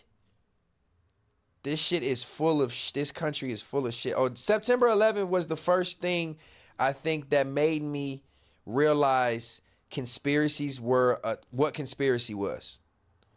September 11th was probably one of the first rabbit holes that I went down to open my third eye and to just be a little bit more aware of what this country will do for the sake of power, control, greed, money, whatever. Every political party, every presidential party for the most part has something that they've done to embezzle money. And we just watched Biden do it with this war with Ukraine and Russia. I'm good. I'm about to be good. We just seen it happen. So if that was one of the best rabbit holes for me to go down, I'm not gonna lie. If you aren't really hip to September 11th and how it was perpetuated by the American government, whether they want to cut me off or not, they coming to get me. There's all the proof is there. There's more proof that it was perpetuated and set up and a demolition and a mass extinction event created by the American people, disguising it as a foreign entity so that we can start a war for a decade or however long we was in that war. All the people we lost. That's why this country celebrates it every September 11th. Never forget. That's a great rabbit hole to start down. There's books, there's movies, there's stories, there's information, there's proof everywhere that your government lied to us about that. If they lied to us about that and killing people on this earth, God knows what else they lying to us about. God knows what else. And that to me is the scariest part and why I'm proud to be a conspiracy theorist. Because a conspiracy theorist is just another term for somebody who doesn't believe the societal norms that we've been taught for centuries. It's just a way to paint us to look crazy and not be believed because we think differently than the masses. So salute to all of y'all who are conspiracy theorists and to everybody who's been watching tonight who enjoyed themselves and enjoyed this last topic. Y'all got really active in this chat. I'm going to try to watch it all back and see what y'all said. But I'm going to tap in with y'all real quick and see actually before I get out of here. We're going to wind down. Make sure y'all hit that link. Send any last super chats if you got it. If you enjoyed yourself, send a super chat. If you enjoyed yourself, you don't have to. Just hit a like. That helps as well. Also, before I get out of here again, don't forget these money bags as you see all over my set. These are fire. They look even better because they all over the set. I've already got all the orders I needed boxed up. These are some more that I just made up ready to go to order. So if you would like these money bags. DM me right now. They are pillows. They're not just for Context Matters. They're to bring you some good juju and some good positive energy to your crib. And they good for decor, man. I guarantee you put one of these in your house, people gonna be like, damn, where you get that from? That's fire.